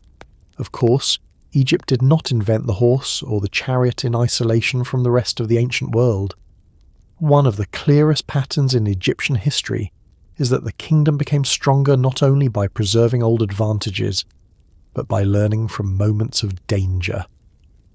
The period of Hyksos rule and the broader military pressures of the Second Intermediate Period seem to have played a major role in pushing Egypt toward a more mobile and outward-looking style of warfare.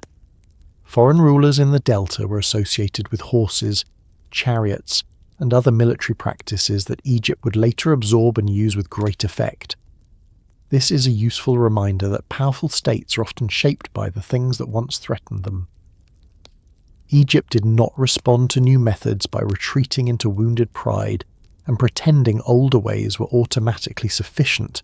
At its best, it adapted. That may be one of the most dangerous qualities a state can have. A kingdom that learns from shock becomes much harder to shock again. Once the chariot entered Egyptian military life fully, it did more than add a new vehicle. It changed the relationship between archery and motion. Earlier, we looked at how bows allowed Egypt to shape a battle before contact, hurting, unsettling and delaying an enemy at distance. The chariot made that ranged power more flexible. Instead of archers standing or moving only with infantry pace, skilled men could now fire from light, fast vehicles that crossed ground much more quickly than foot soldiers. This did not turn the battlefield into some ancient version of effortless mechanical war. Chariots were demanding things. They required trained horses, skilled drivers, capable archers, suitable terrain, maintenance and organisation. They could be vulnerable in broken ground, in tight spaces, or when mishandled. But where conditions suited them, they were extraordinarily useful. They allowed Egypt to bring speed and ranged pressure together in a way that made the enemy's life far worse. The Egyptian chariot, especially in the New Kingdom, was a light vehicle designed for performance rather than brute impact. This is important because modern imagination often gets confused by the idea of the chariot and pictures something like a heavy battering machine meant to smash directly into infantry lines, like a wagon full of bad intentions. That is not really the most effective way to understand Egyptian use. These vehicles were not tanks. They were mobile platforms, usually carrying a driver and a warrior, often an archer, and they excelled in movement, maneuver, and repeated attack. Their value was not only that they could arrive quickly, but that they could arrive, shoot, withdraw, reposition, and attack again. That rhythm matters. A foot archer can be effective. A chariot archer can be effective in more places, at more moments, and with greater freedom to exploit the enemy's disorder. And disorder, as always, is the real prize. Most armies do not vanish because every man is physically destroyed. They fail because order breaks faster than command can restore it. Chariots helped accelerate that break. A force already under arrow fire from foot archers could be made more uncomfortable by fast-moving teams that appeared where pressure was greatest. They could harass flanks, strike exposed groups, chase men who began to fall back, and keep a retreat from becoming tidy. They could also cover friendly movement, screen advances, and serve as a fast reserve that went where the battle was loosening. In experienced hands, speed itself becomes psychological force. An enemy that sees mobile archers crossing open ground with confidence begins to feel that nowhere is entirely safe, that any hesitation may be punished before it can be corrected. This psychological effect should not be underestimated. Ancient battle was loud, dusty, and frightening even before horses entered the picture. Add teams of fast animals, rolling wheels, the noise of movement, and arrows arriving from a platform that does not remain where you expect it to remain, and the pressure increases sharply. Horses are not simply engines. They change atmosphere. They make motion feel alive, less predictable, more immediate. For infantry trying to hold shape, especially infantry without equal mobility, that matters. Men on foot can watch another line of men and prepare themselves. Fast-moving chariots introduce uncertainty. They can threaten a charge, swing away, loose arrows, return from another angle, or exploit a momentary weakness. Even if the casualties are not catastrophic, the mental strain can be substantial. Egyptian rulers understood the prestige of this form of warfare as well. The chariot was not only useful, it was impressive. It made the king appear dynamic, forceful, and fully modern by the standards of his world. A pharaoh shown in his chariot, bow in hand, driving against enemies, projected the image of a ruler who was not slow, not passive, not trapped inside ritual distance. He was motion itself, organised and armed. This suited royal ideology perfectly. Earlier, the king had already been presented as the one who struck disorder down. Now he could be shown doing it at speed. The visual message was powerful. Egypt was no longer merely holding its centre. It could move out from that centre aggressively, quickly, and with style that made every court artist's day considerably easier. There is also a practical reason elite chariot warfare became associated so closely with kings and high-status warriors. Chariots were expensive. Horses had to be bred, trained, fed, housed, and managed. Vehicles had to be built well enough to survive real use. Equipment had to be maintained. Skilled teams had to be developed over time, not improvised in an afternoon by handing reins to two optimistic volunteers. All of this made chariotry a natural arm of warfare for states with money, administration, and elite structures. Egypt had all three. Its agricultural wealth fed the system. Its bureaucracy supported it. Its royal and noble culture gave it social prestige. Once something is militarily useful and socially admired at the same time, it tends to embed itself deeply in the state. That embedding had large consequences. Chariot forces were not just a battlefield decoration attached to royal vanity. They helped create a more professional military culture. Training men to fight effectively from fast-moving vehicles required repeated practice and coordination. Drivers and archers had to work as a pair. Horses had to respond reliably. Commanders had to understand when and where this arm could be used effectively. Supply officers had to support animals as well as men. The existence of such a system points again to something broader about Egypt's military strength. the kingdom was becoming increasingly good at combining specialised parts into a more integrated whole. Infantry, archers, chariotry, scouts, officers, and supply all had to align. That is the sort of thing only organised states do well for long. The battlefield advantages of chariots were matched by strategic ones too. Speed changes more than the immediate clash. It affects scouting, communications, pursuit, and the ability to bring force to a problem before the problem has fully settled into place. A chariot force could help commanders inspect ground, respond to movement, or exploit sudden opportunities. In campaigning across the Levant, where distances, rival powers, and shifting alliances made war less simple than protecting the Nile Valley alone, mobility mattered greatly. Egypt's ability to move quickly through certain kinds of terrain, to project elite forces outward, and to support those forces with its broader logistical system made imperial ambition more realistic. An empire held only by slow reaction is an empire that spends much of its life arriving late. This is one reason figures like Thutmose III loom so large in discussions of Egyptian military effectiveness. His campaigns were not merely displays of royal courage, though court inscriptions naturally made sure courage was generously included. They reflected an army and a state capable of planning movement, sustaining operations far from the Nile core, and using mobile forces intelligently. Chariots helped make that possible. They did not carry the entire burden on their own, but they increased Egyptian flexibility, speed, and striking power in theatres where those qualities mattered. When a kingdom can move faster than its enemies expect, or faster than they can reorganise, its battlefield victories start to support wider political control. Motion becomes policy. Still, it is worth being careful here.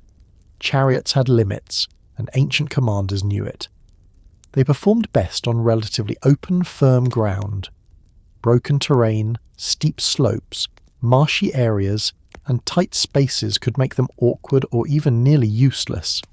This meant that chariot warfare was always partly a contest over suitable space. Good commanders tried to bring their strengths to ground that favoured them. Poor commanders discovered, often very publicly, that horses and wheels have opinions about terrain. Egypt's broader military intelligence likely included awareness of where chariotry could dominate and where infantry or other tactics had to carry more of the burden. This practicality is worth emphasising because it keeps us from turning the chariot into a myth. Its power was real, but it depended on judgment. The Battle of Kadesh offers a useful glimpse into both the potential and the danger of chariot warfare. By the 13th century BCE, the armies of major Near Eastern powers had developed extensive chariot forces, and Kadesh became famous partly because of the scale of these mobile elite units. Egyptian and Hittite chariots were not identical in style or tactical use, but the battle shows how central speed and motion had become to high-level warfare. It also shows that speed can magnify error as easily as success. Surprise, confusion, intelligence failures, and the rapid movement of enemy forces all played a role in turning royal plans into a far more dangerous situation than intended. Rameses II's famous presentation of the battle as a glorious near single-handed triumph should be read with the same caution one reserves for any king describing his own performance under pressure. Still, the event makes one thing very clear. By this time, no serious army in the region could ignore mobile warfare. The shock of motion had become part of the normal grammar of battle, and perhaps shock is the right word to linger on. Not because Egyptian chariots simply crashed into everything, but because motion itself can shock a military system built around slower expectations. Infantry think in steps, lines, intervals, and endurance. Chariots add speed, angle, and suddenness. They can make a flank feel exposed in moments. They can turn a controlled withdrawal into a rout if pursued hard enough. They can give the impression that command exists everywhere at once. To be struck is bad enough. To feel that you can be struck before you are ready is worse. Egypt's chariot arm helped create that feeling in enemy forces and, just as importantly, helped prevent Egyptian forces from feeling it alone. The horses themselves deserve some respect here too, not only as animals pulling a weapon system, but as part of a transformed military culture. Maintaining horses at scale required planning and care. They were valuable assets, not disposable equipment. Their arrival in Egyptian warfare brought with it changes in stabling, training, transport, breeding, and elite identity. A kingdom that masters horses is doing more than adding animals to an inventory. It is developing a new relationship with speed. That new relationship reaches beyond combat. It affects communication, display, ceremony, hunting, and the self-image of the ruling class. In Egypt, the horse and chariot became signs that the kingdom was capable of competing with the great powers of its age on current terms, not only on inherited prestige. This mattered because military prestige is contagious inside a state. When the king appears as master of chariots, when elites train in their use, when victory inscriptions celebrate rapid campaigns and dynamic royal action, a culture of martial readiness grows around that image. It does not replace older foundations such as grain, administration, and divine kingship. Nothing replaces those. It sits on top of them and makes them look sharper. Chariotry gave visible excitement to a military machine whose deepest strengths were often less visible. It took the quiet reliability of Egyptian organisation and gave it a moving edge. Yet there is a danger in admiring speed too much. Movement is powerful, but only if it is controlled. Fast units without discipline become scattered, vulnerable and wasteful. Horses panic, teams tire, pursuit goes too far, gaps open, command slips. The difference between a brilliant mobile force and a confused expensive mess is training. That is why chariots alone did not make Egypt formidable. They had to be paired with disciplined crews, competent officers, reliable infantry, and a state capable of sustaining all of it. Speed gives opportunity. Discipline turns opportunity into victory. That larger lesson becomes clearer the more one studies Egyptian warfare as a whole. Again and again, the kingdom's real strength lies not in one brilliant weapon, but in combination. The Nile fed the state supported the king legitimized command, archers hurt the enemy at distance, chariots gave those ranged attacks motion and reach. But all of this only mattered because Egypt could coordinate human beings into something more durable than a collection of individuals with equipment. That coordination rested on training, hierarchy, repetition, and the willingness of soldiers to move as ordered rather than as panic suggested. In other words, once speed had been added to the arsenal, the next secret weapon was not another object at all. It was the disciplined body of the army itself, bronze in hand, drilled by routine, and steady enough to turn movement into force without letting force dissolve into chaos. Speed is only useful if the men moving quickly still know what they are doing once they arrive. That is one of the quiet truths beneath almost every successful army in history. Horses can close the distance, chariots can scatter nerves, archers can hurt an enemy before contact, but eventually someone still has to stand, advance, hold formation, obey orders, and keep doing all of that while tired, frightened, hot, thirsty, and surrounded by noise. That is where ancient Egypt's strength becomes less glamorous to the eye and more impressive to the mind.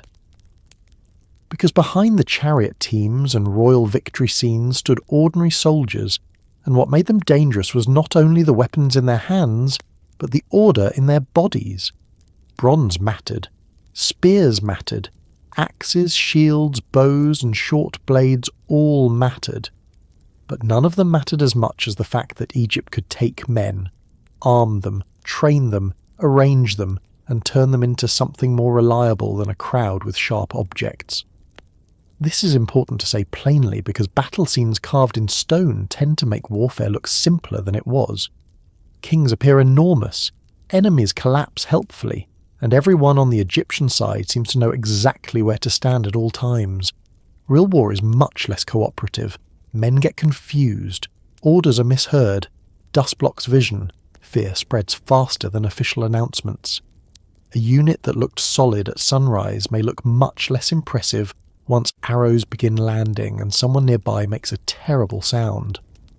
Under those conditions, the side with more discipline has a huge advantage. Discipline does not make soldiers fearless. It makes them useful despite fear. It teaches them to keep shape when instinct says run, to hold a shield where it belongs, to move with others instead of as scattered individuals, and to trust that the man beside them will not decide, at the most inconvenient possible moment, that he has suddenly remembered an urgent appointment elsewhere. Egyptian armies were built on that kind of steadiness more than popular imagination sometimes allows. It is easy to focus on elite arms like chariots, because they look exciting, and because kings like to be shown near exciting things. But most battles were still decided by larger bodies of men on foot, by troops who had to occupy ground, guard routes, hold settlements, storm positions, defend camps, and do the ordinary exhausting work of being an army. These soldiers needed weapons that were practical, durable, and suited to coordinated fighting. Bronze played a major role in that. So did the shield, so did the spear, so did the axe and the short sword. None of these were exotic. That is part of the point. Egypt's power often came not from possessing mysterious weapons nobody else had ever seen, but from combining familiar tools with training, supply and command well enough to make them consistently effective.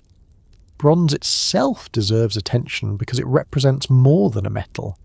It represents a state's ability to acquire materials, support metalworking, and distribute finished weapons to men who could use them.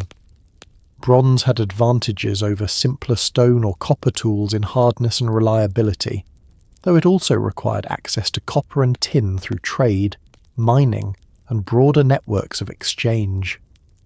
That means a bronze-armed force already reflects a functioning system behind it. Weapons do not spring from the sand fully formed simply because a king looks determined. Ore must be obtained. Smiths must work. Blades, spearheads, axe heads, fittings, and other pieces must be made and maintained. A kingdom able to equip troops in bronze is showing logistical strength once again. Metal on the battlefield is the visible end of administration. Still, the metal itself only tells part of the story. A spear is a very respectable weapon, but it becomes far more respectable when wielded in formation by men who know how to keep line and distance. A shield protects much more effectively when the soldier carrying it understands not only his own position, but the positions of others. Discipline turns equipment into force. Without it, weapons remain personal possessions. With it, they become part of a machine. Egypt's military effectiveness depended heavily on this transformation. Soldiers were not meant to act as isolated heroes improvising their own version of events. They were expected to move within a structure of command, to fight in ways that supported one another, and to do so repeatedly enough that their actions became reliable. Reliability may be the least celebrated military virtue and one of the most important. Kings prefer bravery in inscriptions. Generals, if they are sensible, prefer units that do what they are told.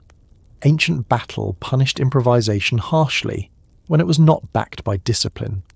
A single man running forward might look bold right up until the moment he discovers he has gone somewhere the rest of his unit did not agree to visit. A formation that breaks too early, charges too soon, or retreats without order can infect nearby units with panic. Discipline slows that infection. It keeps soldiers anchored to one another. It creates patterns of response under pressure. Men learn where to stand, when to advance, when to brace, how to respond to signals, and how not to confuse personal fear with strategic necessity. This is not the stuff of heroic poetry, perhaps, but it is the reason many armies survive long enough to have heroic poetry written about them at all. Egypt's ability to cultivate that steadiness was tied to the wider structure of the state. A kingdom that can count grain, move supplies, and command labour is also a kingdom that can gather recruits, appoint officers, provision units, and maintain a routine of training. One does not have to imagine a fully modern barrack system to recognise that repeated military preparation existed. Troops had to learn weapons use, formation behaviour, marching, and obedience to command. Specialist units such as archers and chariot crews required even more training, but ordinary infantry also needed repetition. The difference between armed men and soldiers is practice. The first are dangerous in theory, the second are dangerous on schedule. This becomes especially important once Egypt moved into periods of wider campaigning beyond the immediate Nile core. Protecting the homeland is one kind of military task. Campaigning repeatedly in Nubia or the Levant is another. Long-distance operations demand endurance and organisation.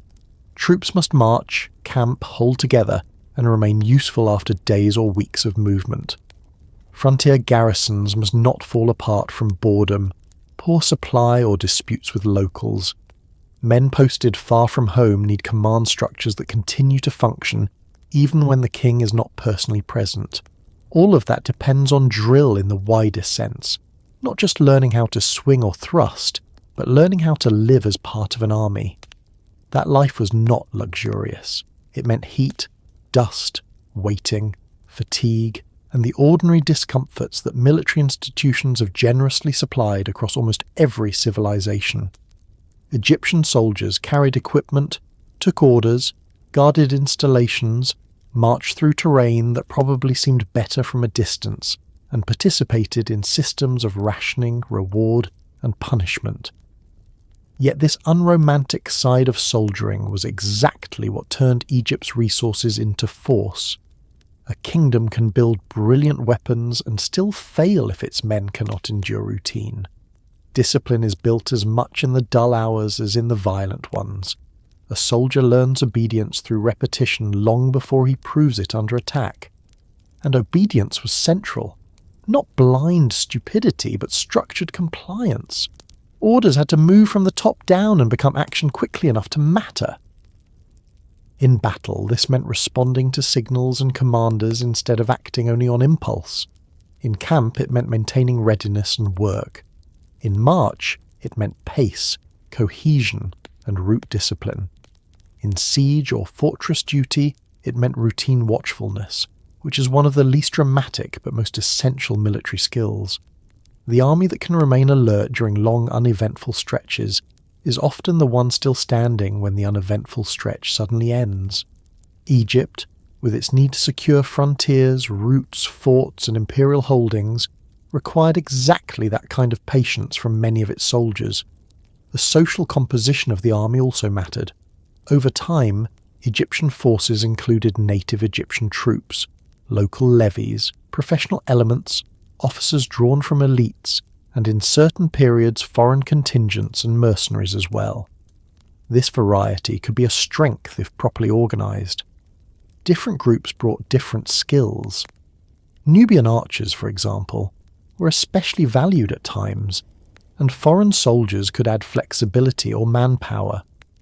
But mixed forces make discipline even more important, not less. Men from different backgrounds do not automatically move as one. They must be integrated into a command system that defines roles, rewards performance, and keeps loyalty pointed in the right direction.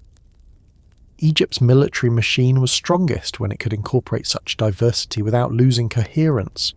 This is one reason drill matters beyond the battlefield. Drill is how a state teaches strangers to behave in predictable ways together. It reduces friction. It turns difference into function. It tells each man where he fits and what is expected. In an army that includes units of different origin or specialty, drill becomes a common language.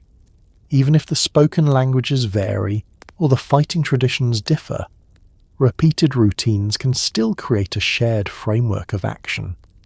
That is a powerful thing for a kingdom to possess. It means the army becomes more than a collection of communities temporarily standing near one another with official permission. It becomes a usable instrument.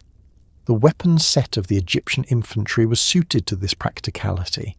Spears remained highly valuable because they gave reach, worked well in groups, and were relatively efficient weapons to issue and train around.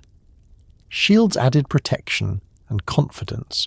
Axes and short blades served in closer work when formation collapsed into direct combat. The precise balance of equipment changed across time and according to unit type, but the larger principle stayed steady. Egypt relied on weapons that could be produced, distributed, maintained, and used in coordinated fashion. The soldier's effectiveness was not imagined as a matter of personal flourish. It was rooted in repeatable action. That is how armies win more than once. Bronze, in this sense, was part of a broader discipline of standardization. A force using broadly comparable weapons can be trained more coherently. Officers can expect certain capabilities. Supply becomes easier. Repair and replacement become more manageable. Even if ancient armies were never perfectly uniform by modern standards, the move toward equipping soldiers in recognizable categories reflects a state thinking systemically about war. Egypt did this because its strength depended on more than bravery. It depended on making force legible. A commander needs to know what kinds of men he has, what they can do, where they should stand, and how long they can keep doing it. Standardized equipment helps answer all of that. There is also a moral side to discipline that rulers have always appreciated. A disciplined army is not only more useful against external enemies, it is safer for the state itself. Undisciplined armed men are a danger to everyone, including the people paying them. They loot allies, desert easily, disobey officers, and become political problems in their own right. Egypt's rulers needed soldiers who could be trusted to represent royal authority, especially in conquered or frontier zones. Troops collecting tribute, guarding forts, escorting officials, or policing routes were extensions of the king's reach. If they behaved chaotically, that reach weakened. Discipline therefore supported imperial control as much as battlefield success. Reward and recognition played a role here too. Soldiers fight more steadily when service brings status, pay, land, loot, honours, or advancement. Egyptian rulers understood this. Military service could lead to prestige, and successful officers in particular might rise high. Decorations and rewards reinforced the message that disciplined performance under royal command would be noticed. This helps tie the ordinary soldier to the larger ideology of the kingdom. He is not merely enduring hardship for abstract reasons. He is participating in a system that can, at least in theory, return honour and material gain. A state that rewards discipline gets more of it. At the same time, fear remained part of the picture. Military institutions are rarely built on goodwill alone. Punishment for disobedience, failure, cowardice, or desertion almost certainly mattered, even if surviving evidence emphasizes glory more than embarrassment. The point is not that Egyptian soldiers were either noble patriots or terrified victims of authority. Like soldiers in most places and times, they were probably a mixture of ambition, fear, loyalty, habit, and the simple desire not to let the man next to them see them fail first. Discipline channels all of those motives into a more stable outcome. It does not require purity, it requires repetition and consequences. One of the most revealing facts about strong armies is that they often appear least dramatic when they are working best. The line holds, the order arrives, the men move, the front does not collapse at the first shock. Reserves go where they are needed. Units pursue only when told, or stop when told. Archers keep supporting fire instead of panicking. Chariot teams do not outrun the rest of the army in a fit of enthusiasm. This kind of controlled violence looks less theatrical than a chaotic, heroic charge, but it is far more useful. Egypt's most dangerous soldiers were often not the most individually flamboyant. They were the ones who had learned to turn command into action with very little waste. That kind of control also magnifies every other Egyptian advantage we have already seen. Geography gave the kingdom a defensible, fertile core. The Nile fed it and moved its supplies. Divine kingship gave command legitimacy and weight. Archers weakened enemies at range. Chariots added mobility and shock. But none of these assets could reach their full value unless the ordinary soldiers at the heart of the army were disciplined enough to hold the line, exploit openings, garrison positions, and remain useful over time. In a sense, infantry discipline is where all the grander advantages cash out. It is where state power meets human muscle directly. This is especially clear in siege work and frontier warfare, which depend less on spectacle and more on endurance. Taking a fortified place, guarding a route, holding a river crossing, or maintaining a garrison in a foreign land is not usually the sort of thing later generations sing about most warmly. It is repetitive, uncomfortable, and often slow. Yet empires are built on exactly this kind of work. A kingdom can win one glorious battle and still lose control of a region if it cannot hold forts, patrol roads, and keep soldiers disciplined far from home. Egypt's long military relevance required it to do these ordinary things well. That is why drill mattered so much. Drill teaches men not only how to fight, but how to remain soldiers when nothing exciting is happening, which is much of military life. We should also remember that the Egyptian soldier was part of a larger visual and political world. Reliefs and inscriptions might glorify the king most of all, but they also show organised ranks, ordered movement, and the submission of enemies before disciplined force. The message is clear. Egypt does not merely possess violence, it possesses controlled violence. That distinction matters. Plenty of societies can produce fierce fighters. Fewer can produce force that remains obedient to policy. Egypt's advantage was that its soldiers, at their best, did not simply strike hard. They struck as part of a state. And states that endure usually understand one more thing. Discipline on its own is strongest when it is given a place to stand. Men hold better when the ground behind them is secure, when supply lines are intact, when forts anchor the frontier, and when the kingdom has learned that defending power is often as important as projecting it. Once Egypt had men who could turn order into force, the next challenge was to make that force permanent at the edges, to build walls, garrisons, and strongpoints that extended the state's reach beyond the immediate battlefield and taught the frontier itself to obey. Winning a battle is one thing, keeping what the battle gave you is another, and history is crowded with rulers who were excellent at the first part and strangely unprepared for the second. They could march out, defeat an enemy, collect some tribute, carve a very confident inscription about it, and then discover a year later that the frontier was still inconvenient, the local population still restless, the route still exposed, and the whole business of turning victory into control far more difficult than the initial celebration suggested. Ancient Egypt understood this problem very well. That is one reason fortresses mattered so much. Walls, garrisons, watchposts, fortified towns, and defended crossings were not secondary details at the edge of the story. They were part of the story's backbone. Egypt did not remain formidable simply by defeating enemies in open battle. It remained formidable because it learned how to hold its borders, guard its routes, and anchor its power in stone, mud brick, and routine. This is one of those subjects that seems less dramatic until you start thinking like a state. A king may enjoy the image of himself charging in a chariot or smiting foreigners before the gods, and fair enough.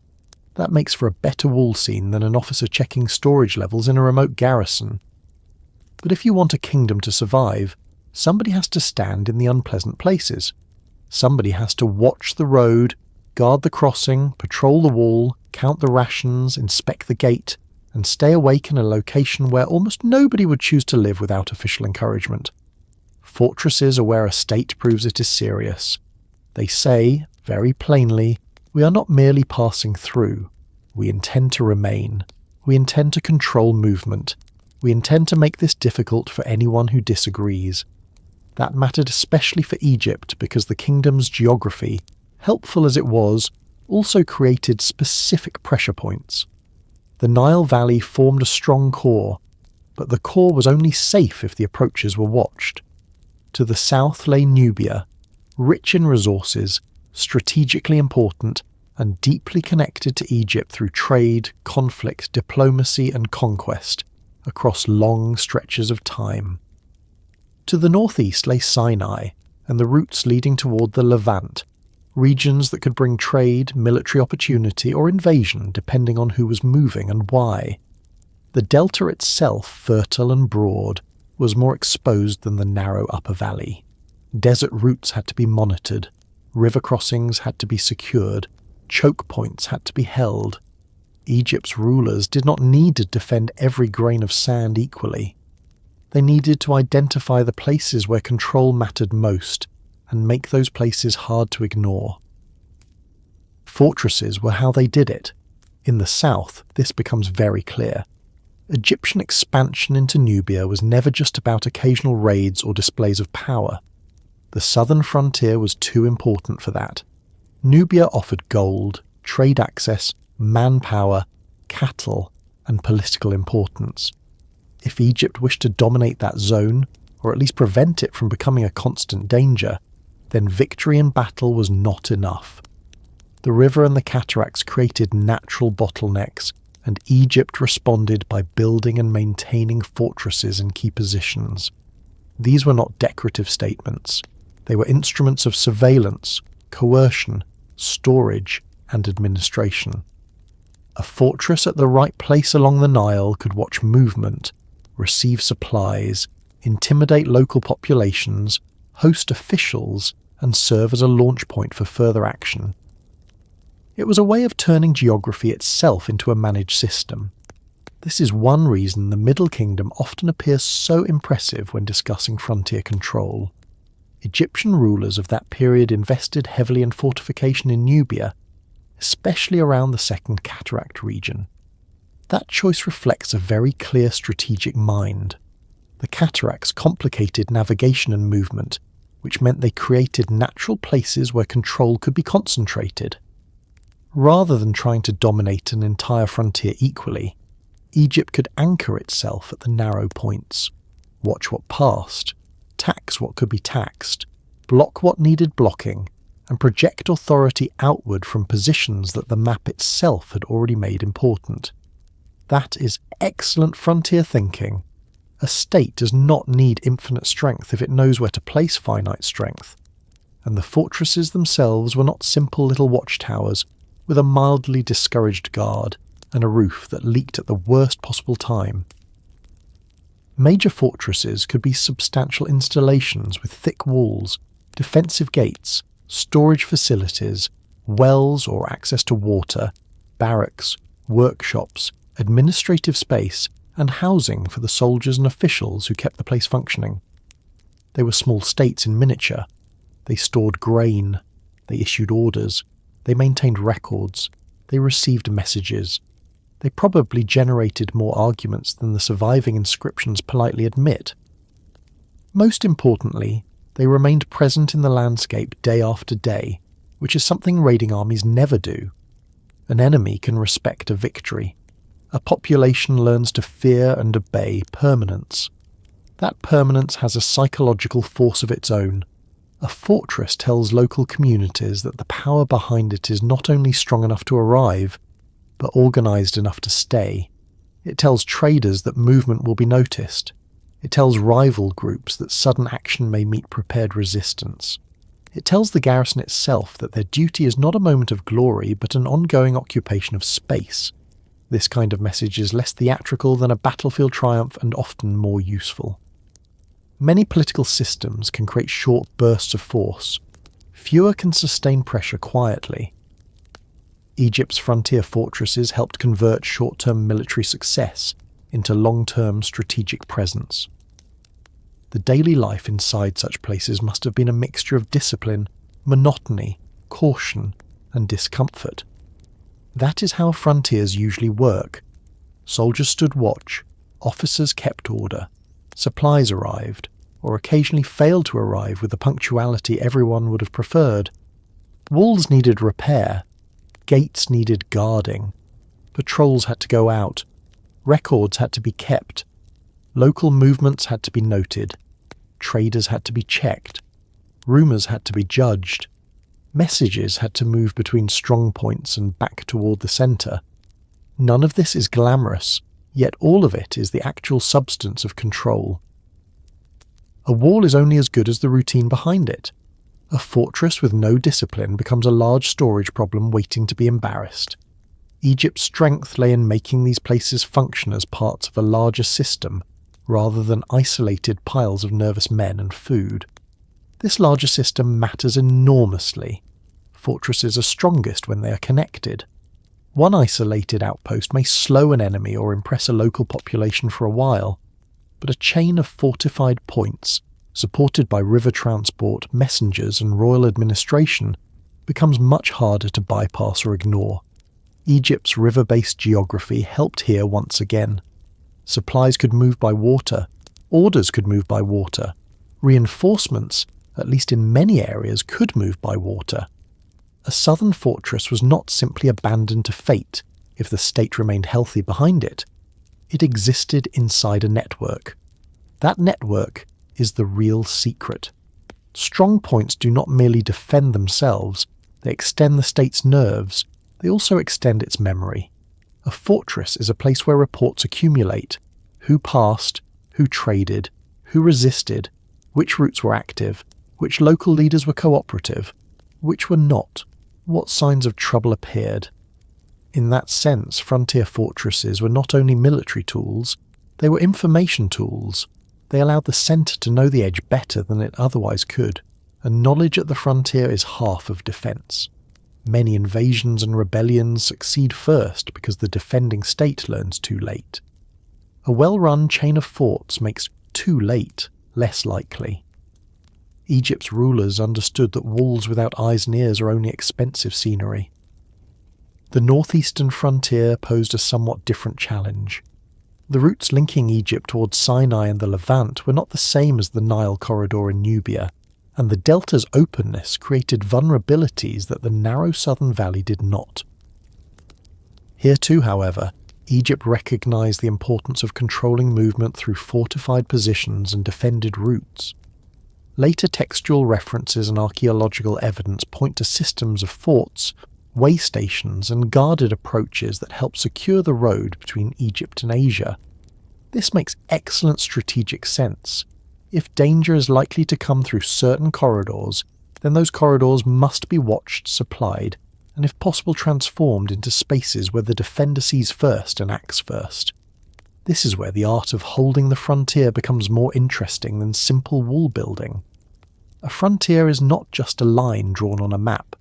It is a zone of movement, negotiation, smuggling, diplomacy, raiding, trade, migration, and occasional violence.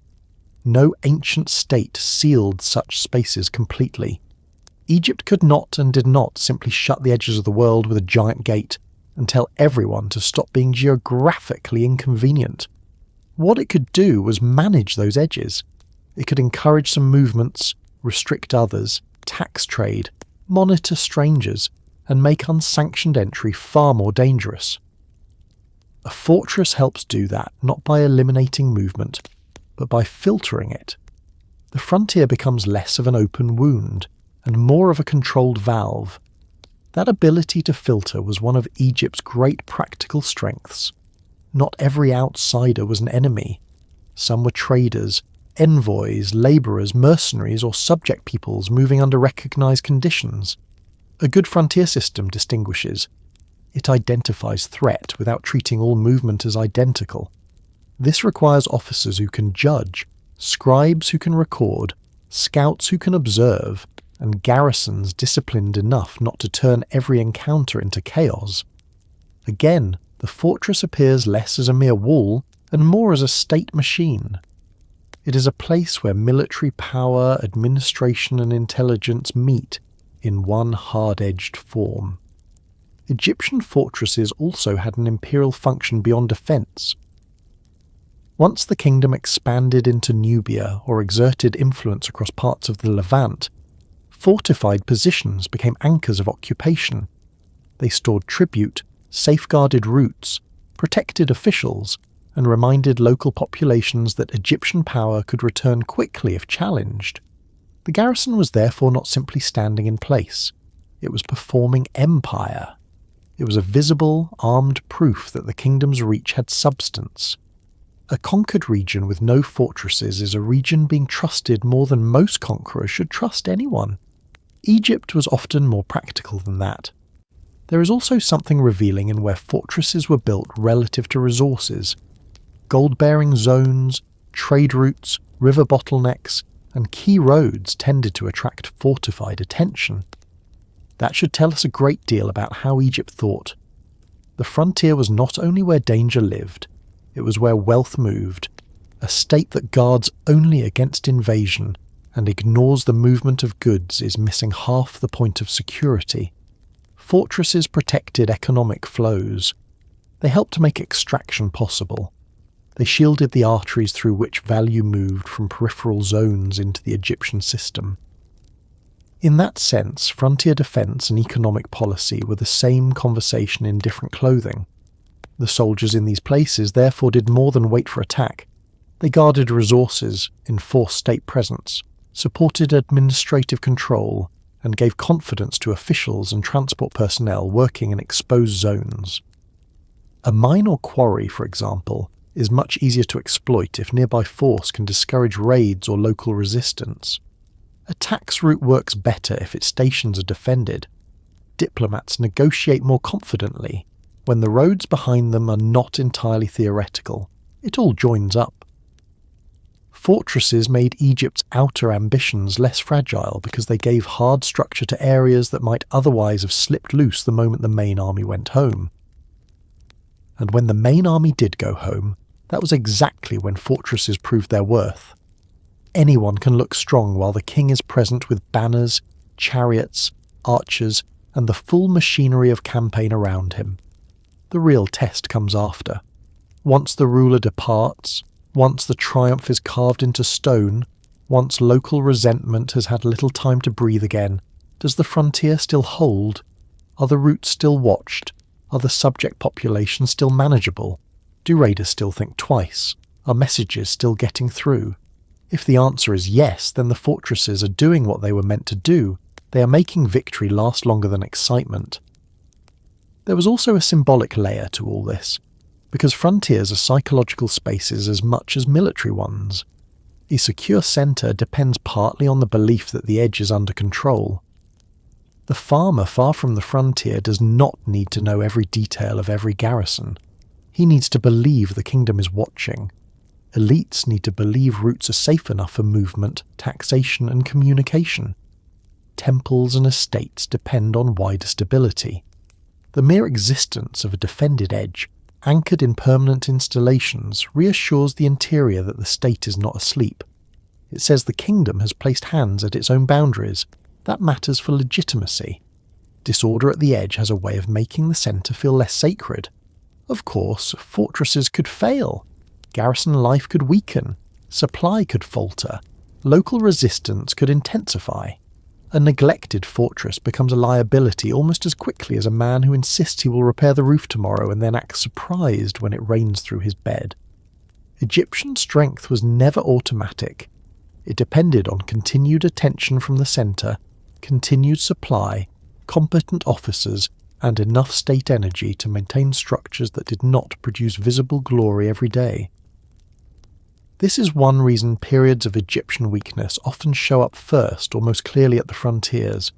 When the centre weakens, the edges fray, garrisons become isolated, routes less secure, tribute harder to extract, and subject peoples less impressed. Empires rarely collapse everywhere at once. They usually go soft at the margins. That, in turn, helps explain why strong rulers so often paid immediate attention to frontier security. Rebuilding control at the edge was one of the clearest ways to prove restoration of order. Fortresses could be repaired, reinforced, reoccupied, or newly built. Garrison networks could be tightened. Campaigns could be launched from secure points. The edge could be taught to fear the centre again. In this sense, frontier works were not passive structures. They were active statements of recovered authority. A restored fort was a visible answer to the question of whether the state still had the will to endure. And endure is really the right word. Fortresses embody patience. They are not about one day's courage. They are about 1,000 ordinary days in which doors are checked, watch rotations maintained, Grain counted, orders received, patrols sent, and strangers evaluated. That is how frontiers are held. Not by a single heroic act, but by repetition serious enough to outlast boredom. Egypt excelled at this when it was at its strongest. It took the raw fact of geographical pressure and answered it with organised presence. It turned border zones into managed landscapes. It made movement visible. It made resistance costly. It taught local power that Egyptian authority could sit in place for a very long time, and did not need to shout constantly to remain real. There is something almost unfairly effective in a civilization that can do this.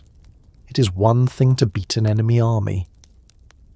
It is another to build a wall where that enemy, or his cousins, or his trading partners, or his slightly less cooperative neighbours, must now pass under the eyes of your officers. That is not simply defence, it is the conversion of space into obedience. Egypt's fortresses did that. They took the abstract idea of the frontier and gave it gates, towers, storehouses, patrols, and disciplined men. They transformed the edge of the kingdom from a place where danger might arrive unannounced into a place where danger had a much better chance of being seen, measured, and delayed. Once a kingdom can do that consistently, another advantage begins to appear. A fortress can watch, but it still depends on what information reaches it and what information leaves it. Garrison life, border control, and military force are only as sharp as the knowledge guiding them. Someone has to see movement before it becomes attack, read intentions before they become trouble, and carry news fast enough for the centre to act. That is where the next secret weapon enters the picture, and like so many of Egypt's most powerful tools, it does not always look like a weapon at first glance. A fortress can delay an enemy, but it cannot think. A wall can hold a gate, but it cannot tell you who is coming, how many there are, whether they mean to trade or raid, whether they are hungry, angry, bluffing, exhausted, divided, or about to become someone else's problem if you leave them alone for 2 more weeks. For that, a kingdom needs eyes and ears. It needs people who can see before others see, record before others forget, compare before others guess, and carry news fast enough that a ruler can act while there is still something useful to be done. Ancient Egypt understood this far better than the usual image of the civilization allows. People often imagine Egyptian power in stone, in armies, in chariots, in gold, in the solemn authority of the pharaoh. All of that mattered. But none of it worked well without information. A kingdom that cannot see beyond the next bend in the river eventually discovers that even the strongest army is merely a large surprise waiting to happen. That is why scribes, scouts, messengers, officials, and all the quieter servants of observation belong in the story of Egypt's secret weapons. They did not look like weapons in the ordinary sense. Nobody carved a great triumph scene of a careful report being submitted on time and then invited future generations to stand back and admire the handwriting. Yet information shaped almost everything. It told the state where the grain was, where the troops were, who owed what, which routes were open, which local leaders were cooperative, where raiders had been seen, whether a frontier post was calm or anxious, how much food a campaign would require, and whether a nearby ruler's polite message concealed a threat, a plea, or a useful weakness. Ancient warfare was never only about strength. It was also about knowing where to apply strength, when to hold it back, and how to avoid using it blindly. Egypt had unusual advantages here because it was already a civilization deeply committed to record keeping. A kingdom that measures fields, counts harvests, assigns labour, stores grain, lists offerings, manages temple estates, and tracks movement up and down the Nile is a kingdom that has already accepted one of the basic truths of power. Memory must be organised. Human memory alone is far too loose for a large state. People forget, misremember, exaggerate, protect themselves, favour their friends, blame their enemies, and become suddenly unclear whenever taxes are discussed. Writing changes that. Not because written records are magically honest, since officials are perfectly capable of creating paperwork that improves their own situation, but because records let a state compare, revisit, and enforce. A scribe does not merely note facts. He helps create an official version of reality. That matters enormously in war. Consider something as simple as preparing a campaign. Before soldiers march, someone must know how many men can be called, what supplies are available, where those supplies are stored, how quickly they can move, what routes are passable, how far the nearest water points lie, which fortresses can support the march, what tribute or local resources may be expected along the way, and how much risk the frontier can bear if troops are withdrawn from elsewhere. None of this is glamorous. All of it is decisive. A king may give the order, but the order becomes real only when scribes and officials turn it into numbers, lists, distributions, schedules, and reports. Ancient Egypt was very good at that kind of translation.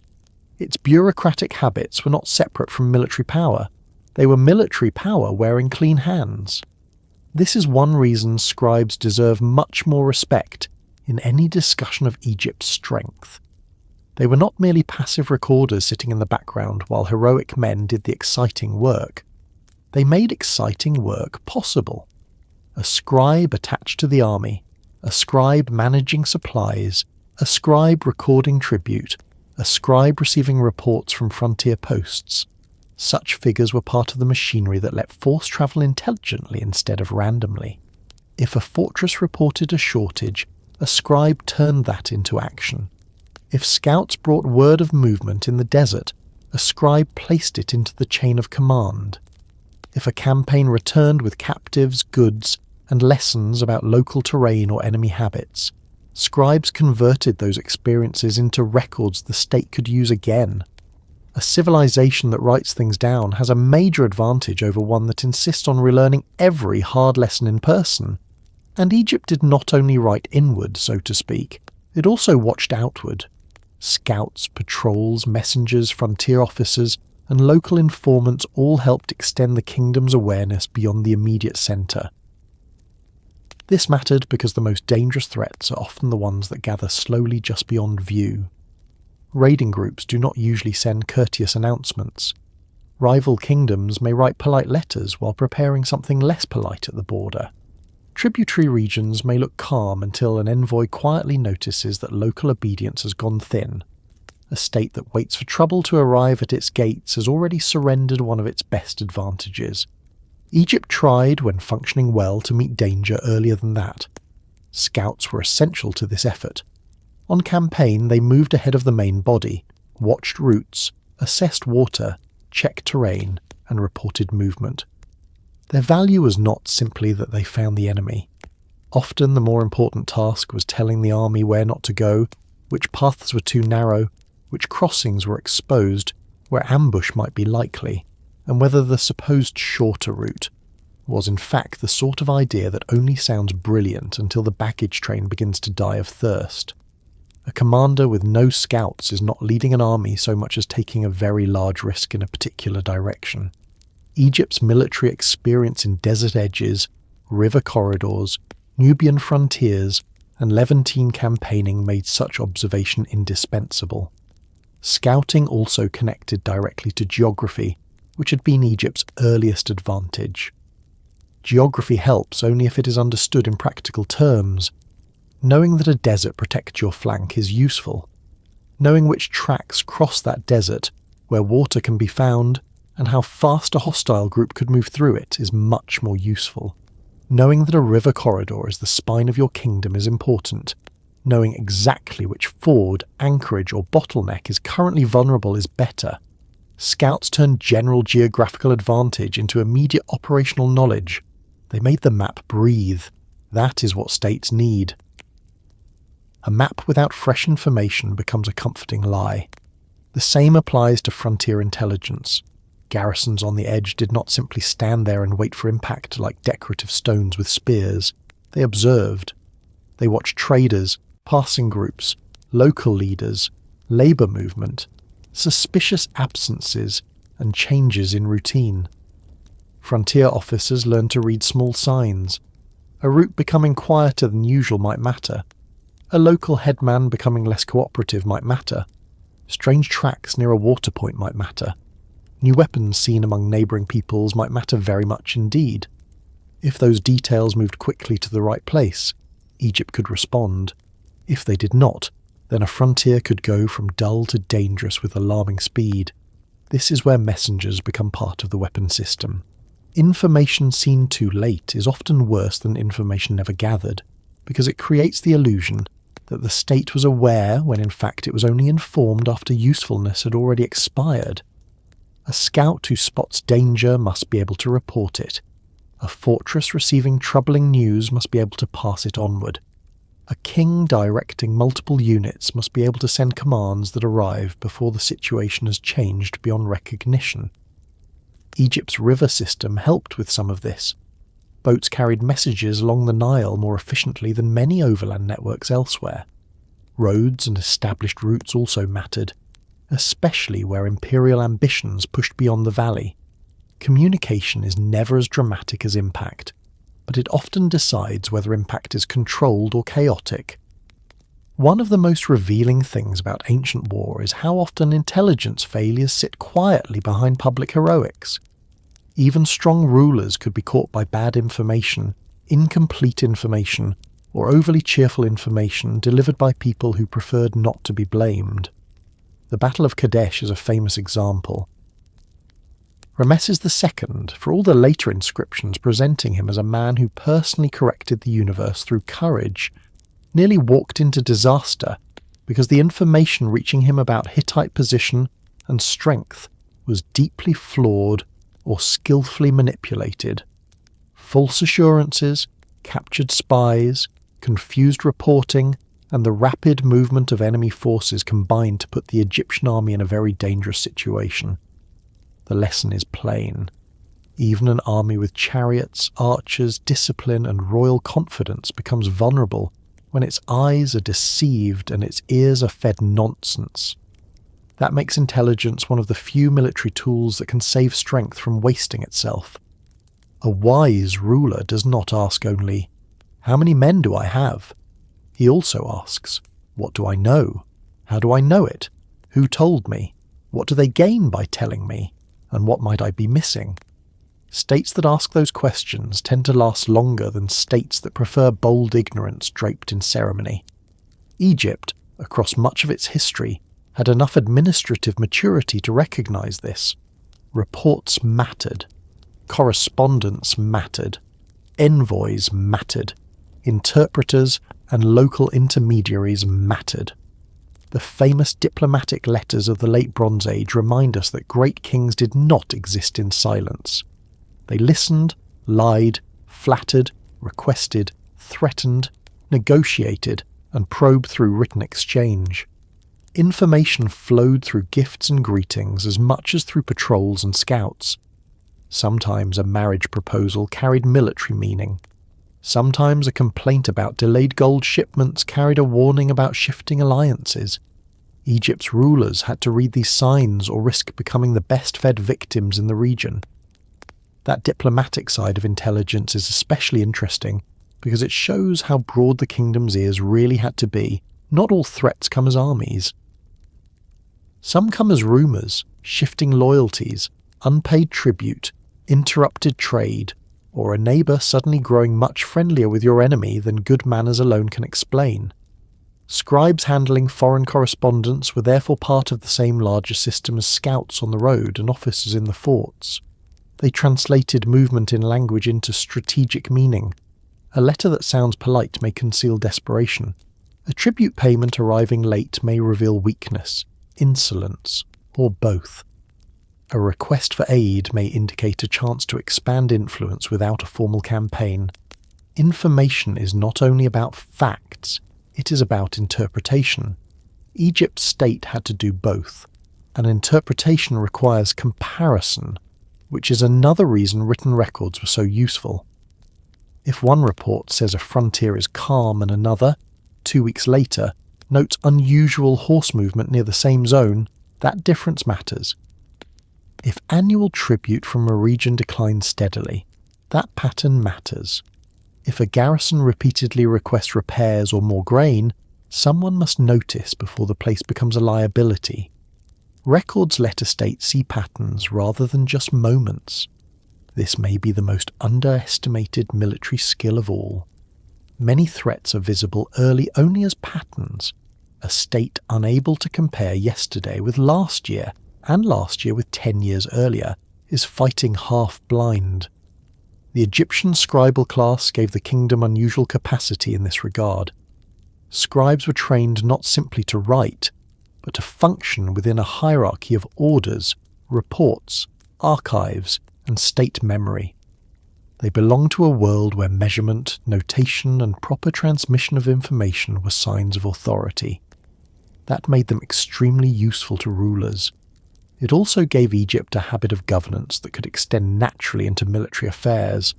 An army needs lists, a frontier needs records, a taxation system needs assessment, a chain of command needs documentation. Once a society has accepted writing as the ordinary language of power, it becomes easier to manage complexity. Egypt did that very early and very thoroughly. This is also why scribes travelled with armies. They were not an accidental presence. Campaigns had to be recorded, booty counted, captives listed, tribute assessed, casualties noted, rewards distributed, and the whole performance of victory translated into official memory. The king did not merely want to win. He wanted the win to become legible, reportable, distributable, and preservable. That required writing. A battlefield triumph that cannot be counted and communicated is only partly useful to a large state. A battlefield triumph turned into lists, reports, carved records, and rewarded officers becomes part of the machinery of future control. Even propaganda depends on paperwork first. The same applies to supply intelligence, which is perhaps the least celebrated and most necessary of all. Knowing where food is, how much remains, what can be moved, what has spoiled, which units are short, where animals need fodder, and whether a fortress can hold through a difficult season, is a form of knowledge every bit as important as knowing where the enemy camps. Armies starve more easily than they admit. Garrisons become resentful with astonishing speed when rations fail. A campaign whose supply picture is not understood properly will soon discover that morale and shoes both deteriorate faster than royal optimism expected. Egypt's logistical strength depended on constant information flowing between storehouses, transport systems, and command. In that sense, even a grain ledger was an intelligence document.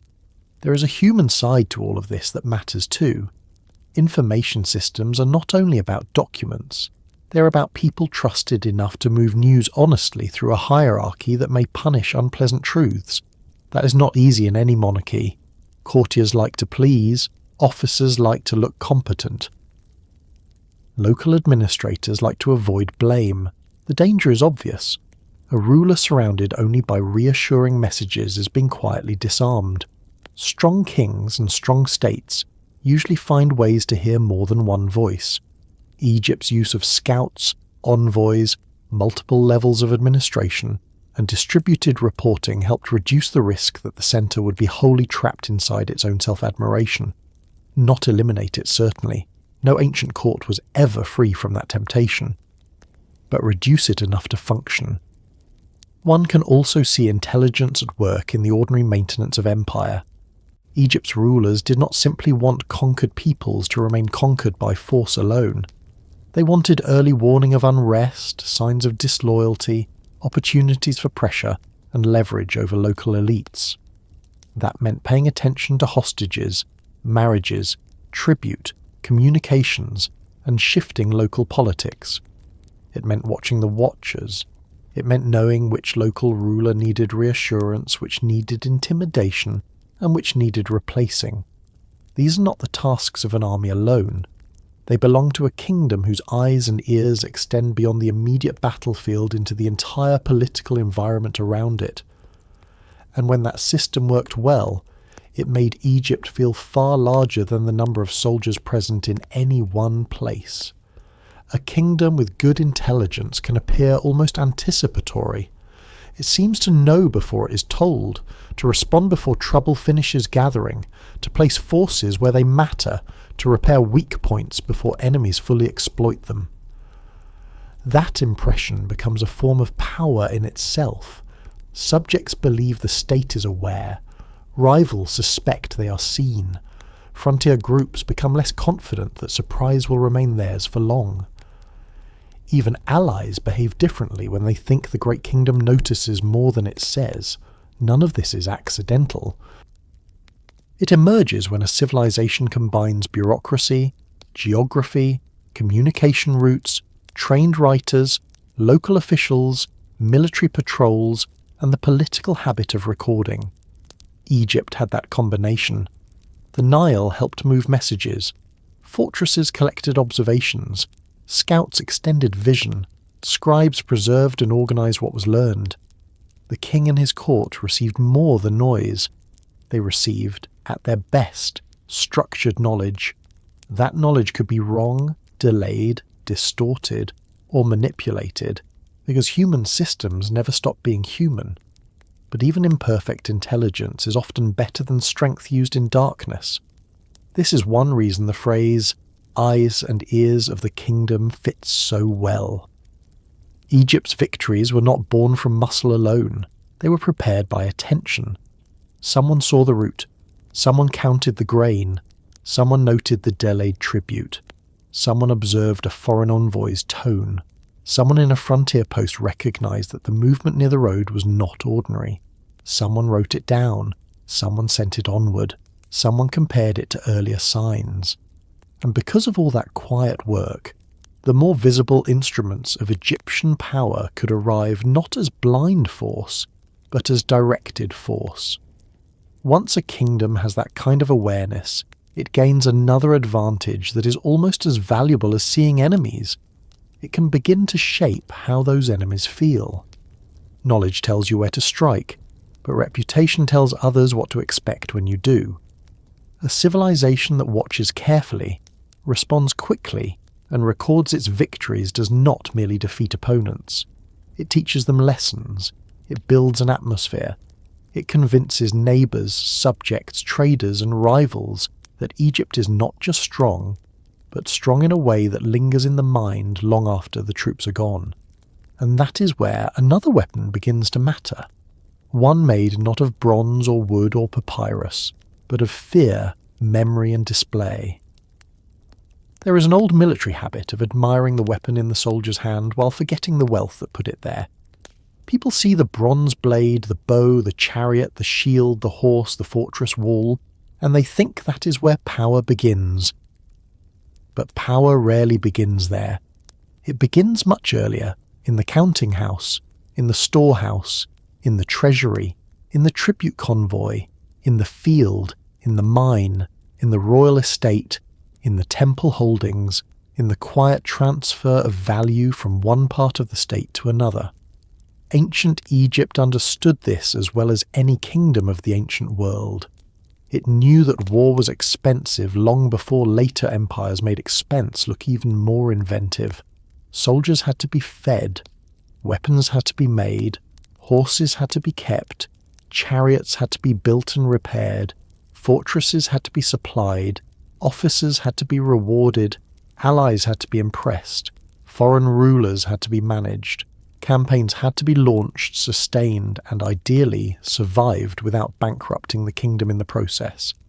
That is where wealth enters the story, and that is why gold, in the Egyptian case, could be stronger than iron.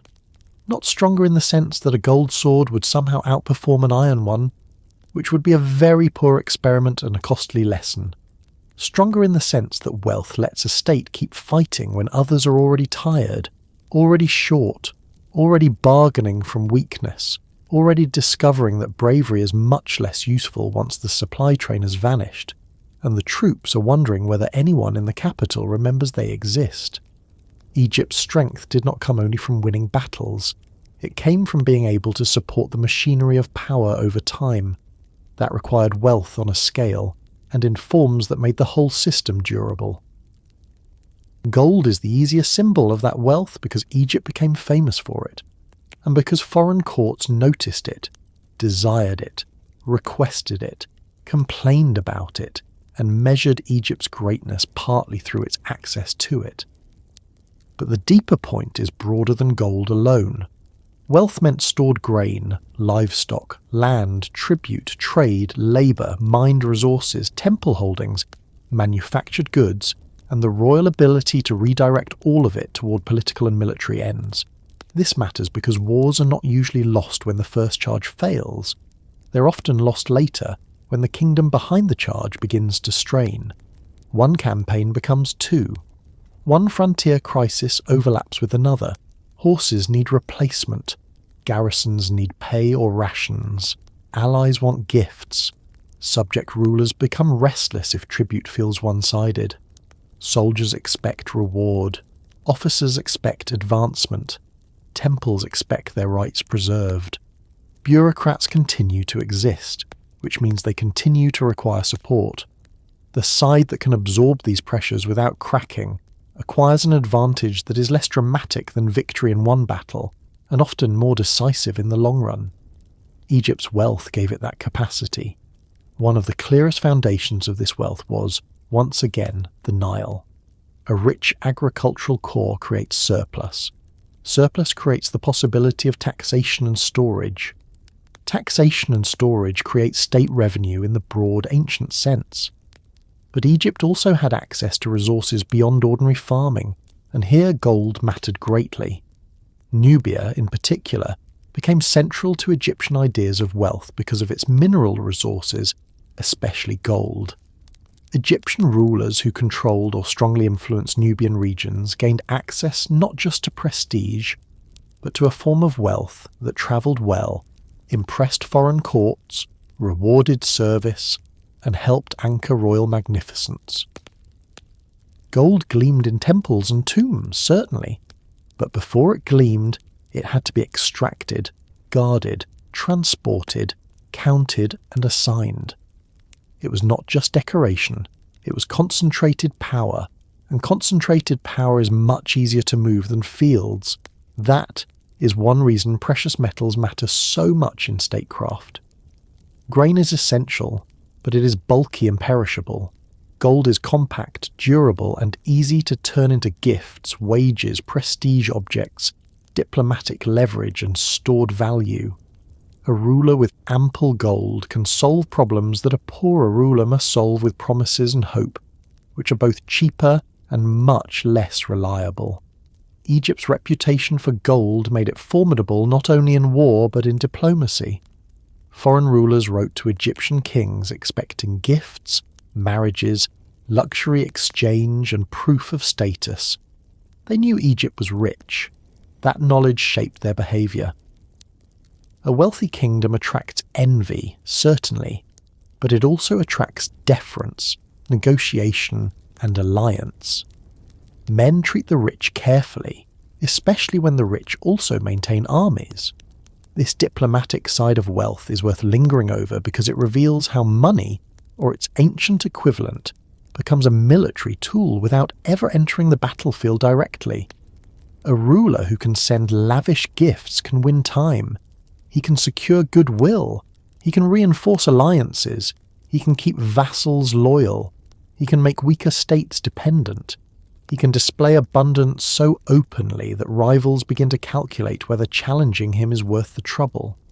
Prestige objects, royal generosity, diplomatic marriages accompanied by wealth, all of these belong to the same system as forts and soldiers.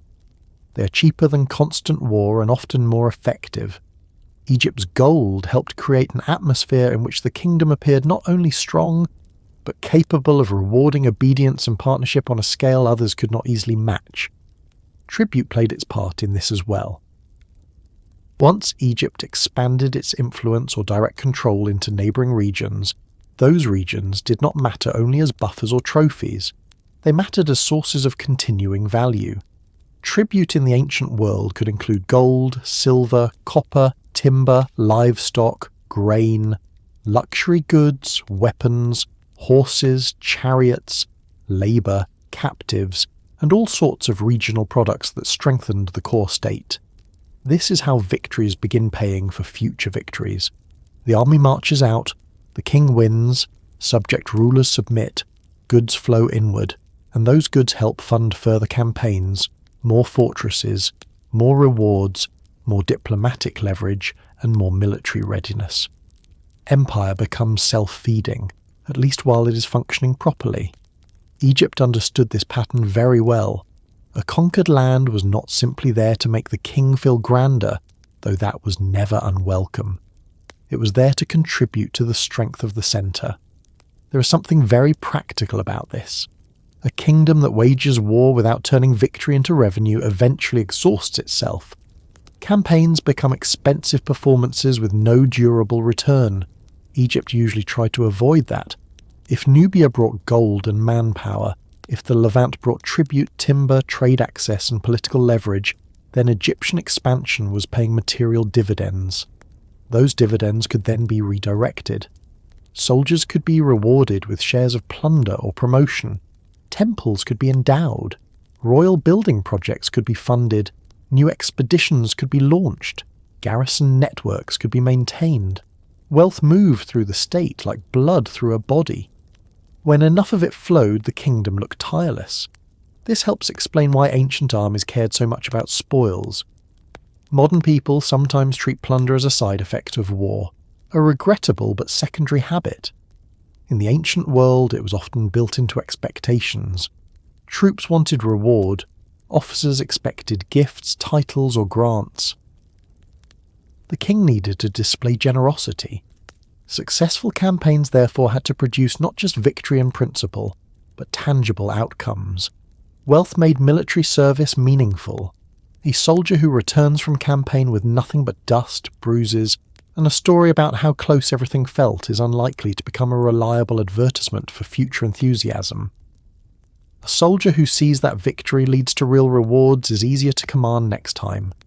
Egypt's rulers knew this. They distributed honours, valuables, and advancement because a kingdom that rewards success gets more effort from the people producing that success. And the rewards did not only go downward.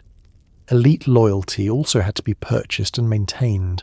High officers, court officials, local governors, priests and royal favourites lived inside a system where closeness to the crown should feel profitable. If it does not, they begin imagining alternatives, which is never ideal from the pharaoh's point of view. Wealth lets the ruler keep elites invested. He can grant land, luxury goods, official status, gold of honour, ceremonial distinctions, and economic opportunity. That matters militarily because armies are commanded by elites as much as they're filled by common soldiers. A wealthy state keeps its upper layers loyal more easily than a poor one, or at least it can delay their disloyalty long enough to remain dangerous. The famous Egyptian gold of honour is useful to think about here, not merely as ceremonial glitter, but as a tool of rule. Rewarding officials and military men with visible wealth sends a message through the whole hierarchy. Service pays. Loyalty is noticed. Royal favour can change a life. That is not trivial. It ties ambition to the centre. Ambitious men who believe the king can enrich them are far more likely to serve hard than ambitious men who suspect the king has nothing left to offer except speeches. Egypt's wealth therefore acted as a binding agent inside the state. It kept the machine lubricated, if one may use an image much less elegant than the decorations on a royal collar. There is also a harsher way to put this. Wealth buys time. A poor kingdom under stress has fewer options. It must win quickly, negotiate from weakness, or collapse into internal strain. A wealthy kingdom can recover from mistakes. It can raise another force. It can repair forts. It can pay mercenaries. It can bribe a rival, support an ally, or absorb a year of bad campaigning without immediately losing its grip. That kind of resilience is one of the least visible and most important forms of power. Egypt had it often enough to make a deep impression on its neighbours. Even when an individual campaign did not go perfectly, the kingdom behind it remained substantial. That is a deeply discouraging thing for an enemy to confront. It means that hurting Egypt once is not necessarily enough. Mercenaries fit into this picture as well. Across many periods of ancient history, Wealthier states could supplement native forces with foreign specialists or hired troops. Egypt did this at various times, especially as military systems became more complex and international. Foreign archers, infantry, or other contingents could add valuable skills or simply increase numbers. But hired men are not sustained by ideology alone. They expect payment, provisioning, and the sort of practical respect that usually comes in measurable form. Wealth makes that possible. A kingdom that can hire force gains flexibility. It can respond faster, fill gaps, and diversify military capability. That does not make mercenaries automatically loyal, of course. Paid soldiers remain faithful right up until they do not. But the option exists only for states that can afford it, and Egypt often could. Another thing wealth buys is continuity. Training soldiers takes time. Building chariots takes time. Breeding and maintaining horses takes time. Teaching scribes, supporting craftsmen, provisioning fortresses, and maintaining roads or river transport all take time. None of these institutions flourish if the state lurches from shortage to shortage. A rich state can invest in continuity. It can train before the crisis instead of during it. It can keep equipment in readiness. It can repair what wears out. It can hold trained personnel instead of constantly replacing them with whoever happens to be available and not currently hiding in a field. Egypt's resources gave it a better chance to keep military systems alive between wars, which is often the difference between a kingdom that looks strong in memory and one that actually arrives ready when trouble begins. This is especially true of horses and chariots. These were not cheap additions to the army.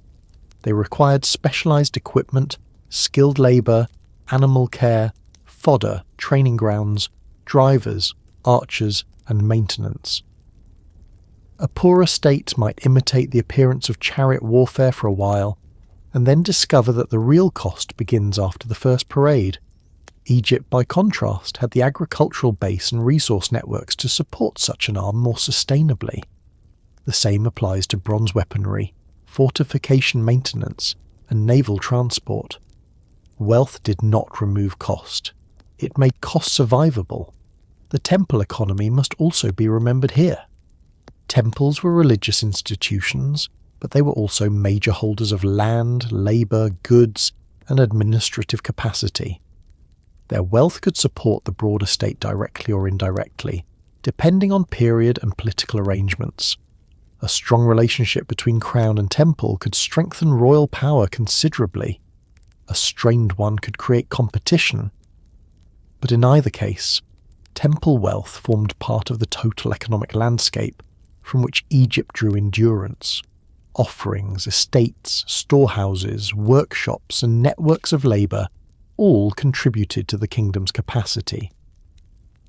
The gods, one might say, had excellent accounting departments when properly managed. Trade contributed too. Egypt was not an isolated treasure chest sitting in the sun.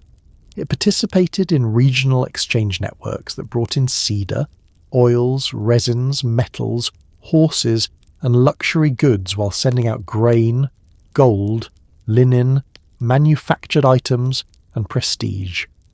Trade and empire often overlap, and in Egypt's case they certainly did. Control or influence over routes increased wealth. Wealth strengthened military capacity. Military capacity protected trade and tribute. The cycle reinforced itself. This is why powerful states almost always care so deeply about roads, ports, crossings, and foreign relationships. It is not greed in some abstract moral sense. It is system maintenance. A kingdom that loses access to valued goods, strategic materials, or profitable exchange becomes less dangerous over time, no matter how many brave inscriptions it commissions. It is also useful to notice how wealth affects morale before battle even begins. Soldiers fight differently when they believe the kingdom behind them is solid. They are more confident if they expect pay, rations, reinforcement, and reward. Officers act with more assurance when the state can support prolonged operations. Allies stay closer when they trust the powerful state to remain powerful. Vassals hesitate longer before rebelling. when the overlord appears rich enough to return in force and rich enough to punish them afterward.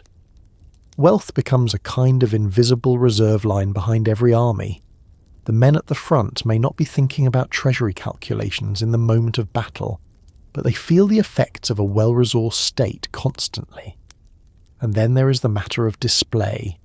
Ancient politics cared deeply about visible magnificence.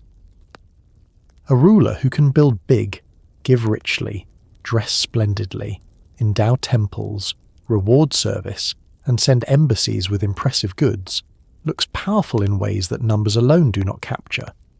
Egypt excelled at this, and its wealth therefore did double duty. It funded real capability and advertised that capability. That is a remarkable combination. Gold on the body of the king or in a temple offering was not just beauty. It was public proof that the centre overflowed. It told Egyptians and foreigners alike that this was a kingdom not scraping by, not pleading with fate, not surviving on cleverness alone, but commanding abundance. That matters because abundance frightens people in a very practical way. It suggests that the kingdom can afford not to blink first. Of course, wealth could become a problem too. Rich states attract enemies. Tribute systems can breed resentment. Gold can become the very reason borderlands are fought over. Elites enriched by royal favour can become powerful enough to complicate the king's life. Temples can accumulate wealth that turns cooperation into rivalry. A treasury can be drained by poor decisions just as surely as it can be filled by wise ones. Egypt was not immune to any of that. There were periods when the distribution of wealth became politically dangerous, when central authority weakened, when subject regions slipped away, and when the flow of resources no longer matched the kingdom's old claims. But even that proves the larger point. Wealth was not decoration around Egyptian power. It was part of the engine. When it flowed well, the kingdom expanded, rewarded, built, and fought with confidence.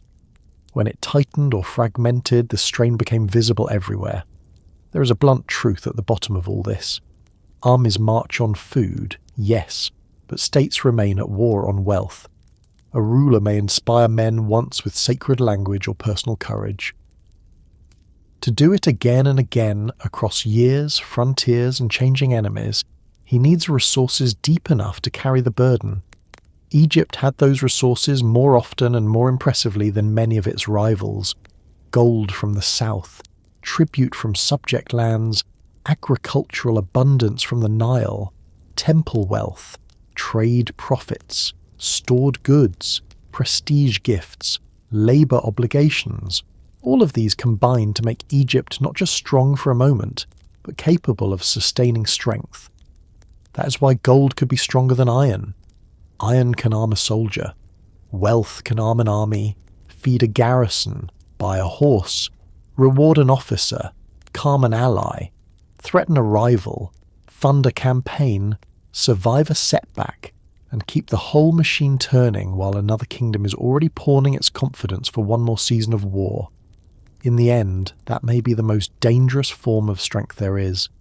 Not the blow itself, but the ability to keep striking, keep supplying, keep rewarding, keep rebuilding, and keep reminding the world that Egypt is still here, still rich, still organised, still able to turn abundance into pressure.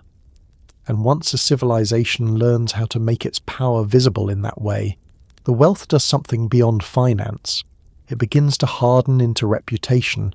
Temples grow larger, statues rise, victory scenes spread. The king's gifts, buildings, and inscriptions tell subjects and enemies the same thing in different languages. Egypt is not merely powerful. Egypt looks powerful, remembers power, and teaches power through stone until even those who have never seen its armies begin to feel them in their minds. A kingdom does not need to kill everyone who sees it in order to make them afraid. Often it is enough to make them remember. That is one of the clearest lessons ancient Egypt understood, and it may be one of the least appreciated when people look at the civilization now. We admire the monuments, of course. We notice the scale, the precision, the vast seated figures, the temple walls covered in scenes of kings, gods, prisoners, offerings, victories, processions, punishments, and carefully organised authority. We call it art, architecture, religion, statecraft, and memory. All of that is true, but it is also worth saying something a little harder and more direct. These monuments were part of Egypt's military strength, not because a temple wall could run out and attack somebody, and not because a colossal statue could personally settle a border dispute, though one suspects some kings would have enjoyed that arrangement very much. They mattered because they taught people how to think about Egypt. They taught Egyptians what power looked like. They taught foreigners what power felt like. And they taught future generations that the kingdom at the centre of the Nile was not a passing arrangement, but something vast, organised, sanctioned, and very difficult to imagine overthrowing. This is where fear written in stone becomes more than a clever phrase. Ancient empires lived not only by force, but by the management of expectation. Subjects behave differently when they believe resistance is hopeless or costly. Rivals negotiate differently when they think a state's reach is deep and its memory is long. Border peoples make different choices when they are reminded constantly that the king has defeated others before them and had enough surplus strength afterward to carve the event into temple walls in great detail. The ability to preserve victory, display victory, and repeat victory visually across a landscape is a weapon. It does not wound the body immediately. It works more slowly inside the imagination. But political power often prefers that method. If a population can be made obedient before the sword is drawn, the state has saved itself time, blood, expense, and uncertainty. Ancient Egypt excelled at this form of power. It did not simply win or claim to win. It made sure the victories became visible, permanent, and difficult to escape. It did this in temples, on stelae, in colossal statuary, in inscriptions, in lists of subdued peoples, in processional routes, in royal building projects, and in the general visual language of kingship that spread across the land. Again and again the same basic message appeared. The king stands above enemies. The king has the favour of the gods. Foreign lands submit. Disorder is struck down. Egypt endures. The point was not subtle, and subtlety was never really the goal. States do not build colossi because they wish to whisper. They build them because they want everyone, including people not yet born, to look up and understand immediately that this place belongs to power. That sense of upward pressure matters. Monumental architecture changes the human body's relationship to authority. A wall twice your height can be inconvenient. A pylon tower rising over a temple entrance covered in scenes of royal triumph does something else entirely. It reduces you. It tells you, before anyone speaks, that your scale and the scale of the state are not comparable. This is political psychology in stone. The person entering such a space is not only walking into a religious environment, he's walking into a statement about hierarchy. The gods are large. The king is near them. The kingdom is permanent. You are small. That can be comforting if you accept the system. It can also be intimidating if you do not. Either way, the structure has already begun its work. Egypt's rulers understood that memory is strongest when attached to place. A victory told aloud can be denied, exaggerated, forgotten, or improved beyond usefulness by every listener in the chain. A victory carved into stone and placed in a temple, visited by priests, officials, labourers, envoys, and local populations enters public space differently. It becomes part of the landscape. It can be read, seen, pointed to, copied, admired, feared, and reinterpreted, but it cannot be easily ignored. A ruler who places his triumph in stone is doing more than recording an event. He is occupying memory. He's refusing to let the future decide whether the event mattered. He is deciding it in advance. This helps explain the extraordinary repetition of victory imagery in Egyptian royal art. To modern eyes, it can look formulaic. The king smites enemies. The king rides in his chariot. The king appears before the gods with captives or spoils. The The king stands larger than everyone else, as if scale itself were a reward for good administration. The same enemies appear bound, kneeling, crushed, or symbolically represented beneath royal feet. It is tempting to treat all this as decorative habit, but repetition is not artistic laziness here. It is political training. The point of repeating the scene is that people learn the rule.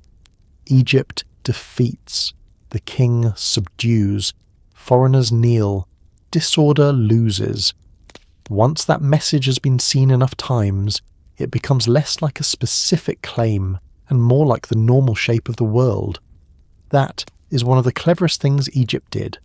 It blurred the line between propaganda and reality, not by making propaganda more subtle, but by making it constant. A single boast can be dismissed. A whole landscape built around the same message becomes harder to push aside.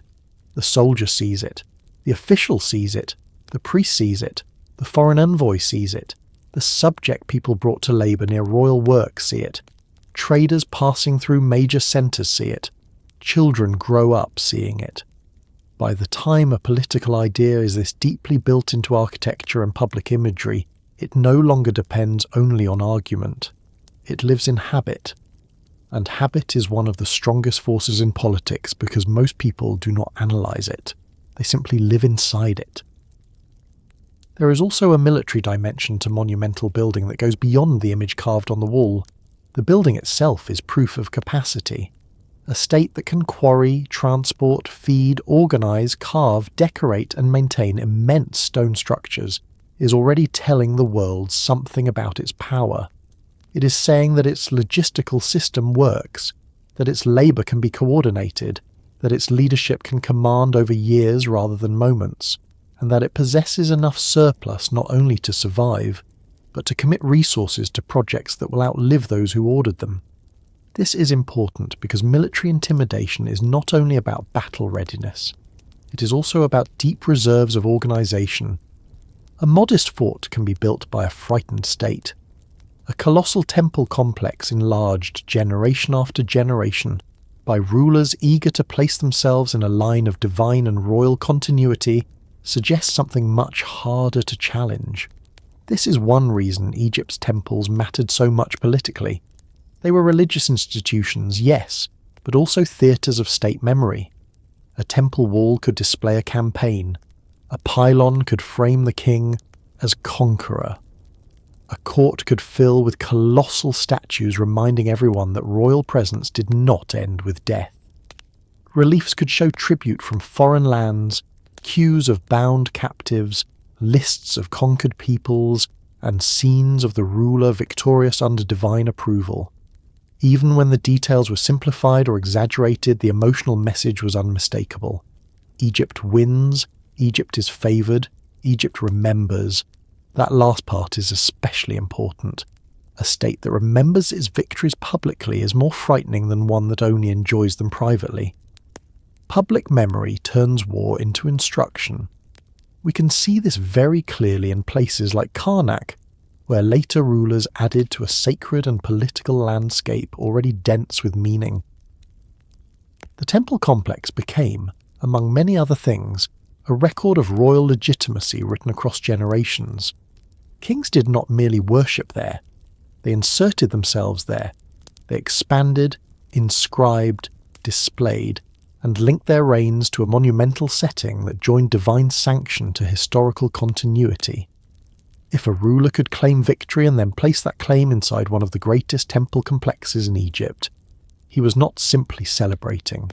He was enrolling himself in the permanent order of the kingdom. That matters for fear because it suggests continuity rather than isolated success. A rival can challenge one king. It is much harder psychologically to challenge a civilization that presents each king as another expression of a continuing sacred force. Boundary markers and commemorative stelae served a similar purpose in a more direct way. A stela planted in a frontier zone, a conquered region, or along a key route says something brutally simple. We were here. We claimed this. We named this. We marked it in a form that will outlast your complaint. That is empire speaking in durable material. It is easy to imagine a subject leader or a traveller seeing such a marker and understanding immediately that Egyptian power was not just a rumour moving with armies. It had taken physical possession of space through inscription. The territory itself had been rewritten. Geography was no longer merely terrain. It had become text under royal authority. Memory also mattered inward, not just outward. Egyptians themselves had to believe in the system strongly enough to keep sustaining it. Monuments helped by making the state feel older, grander, and more inevitable than any one lifetime. A farmer, artisan, priest, or soldier living under a pharaoh might disagree with local officials, resent taxes, or wish someone else would do the state labour this season, but he also lived in a world where the kingdom surrounded him with evidence of enduring rule. Temples stood where previous generations had served. Ancestors had known these symbols. The same crown, the same forms of kingship, the same divine and royal associations kept reappearing. Monumental continuity makes rebellion psychologically harder, because it makes the state feel less like a temporary arrangement, and more like the basic condition of life. That sense of inevitability may be the most powerful political emotion of all. Fear is useful, but fear mixed with inevitability is stronger. A population that thinks the ruler is harsh may endure him for a while. A population that thinks the ruler is harsh, divinely backed, ancient, wealthy, victorious, and likely to outlast them becomes much more manageable. Monuments helped produce exactly that mixture. They did not merely threaten punishment, they suggested permanence, and permanence has a way of making people cautious. If resistance fails, the monument will still be there after you're gone, and the king's image will still be standing larger than life while your name vanishes. That is not a small psychological fact. Foreigners too were meant to feel this. Visiting envoys, tributary rulers, merchants, or subject princes entering Egyptian centres encountered not only court ceremony, but a whole architecture of dominance. They saw the scale, the inscriptions, the ordered spaces, the statuary, the ritual settings, the evidence of ancient wealth and accumulated authority. The experience was diplomatic theatre, but theatre is not weakness when it is backed by real power. Quite the opposite. It is how power introduces itself before negotiation begins. A king who receives you in a cramped hall with peeling plaster and 3 exhausted guards invites one kind of bargaining. A king whose realm surrounds you with monumental self-confidence invites another. Egypt understood that intimidating the senses could soften the ground for policy. This is where monuments become part of the empire's psychological weapon. The goal is not just to impress, it is to shape decisions. A local ruler weighing rebellion may remember the images of defeated enemies carved on a temple wall. A foreign envoy may weigh Egyptian wealth and permanence differently after passing rows of colossal statues and reading lists of subdued peoples. A subject population conscripted for labour or taxed in kind may grumble, but the visible scale of the state around them makes total defiance harder to imagine. Even Egyptian officers and elites are affected. They see the king not as a private employer, but as the living centre of a civilization whose works tower over human scale. Loyalty, fear, pride and ambition all attach themselves to that setting. There's also a temporal trick at work here, and it is one of Egypt's greatest strengths. Monuments collapse time. A victory from a previous reign remains visually present in the current one. A king long dead still looms over the living through statues and inscriptions. New rulers place themselves near old ones and inherit some of their weight. This makes Egyptian power feel continuous even when politics behind the scenes may be much messier. Dynasties shift, court factions struggle, succession crises happen, local stress builds, yet the stone remains orderly. The visual world keeps teaching continuity. That is politically priceless. Human governments are unstable by nature. Stone can lie on their behalf for centuries. None of this means the monuments were false in every sense. They recorded real campaigns, real rulers, real institutions, real devotion, real labour and real state capacity. But they arranged reality toward purpose. They compressed complexity into instruction.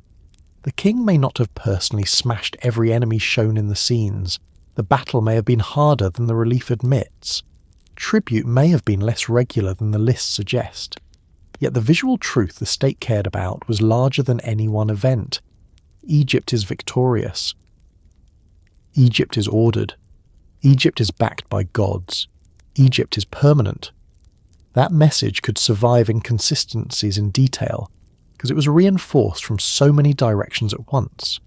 It is also worth noticing how often enemies appear in Egyptian monuments not as equal opponents, but as types.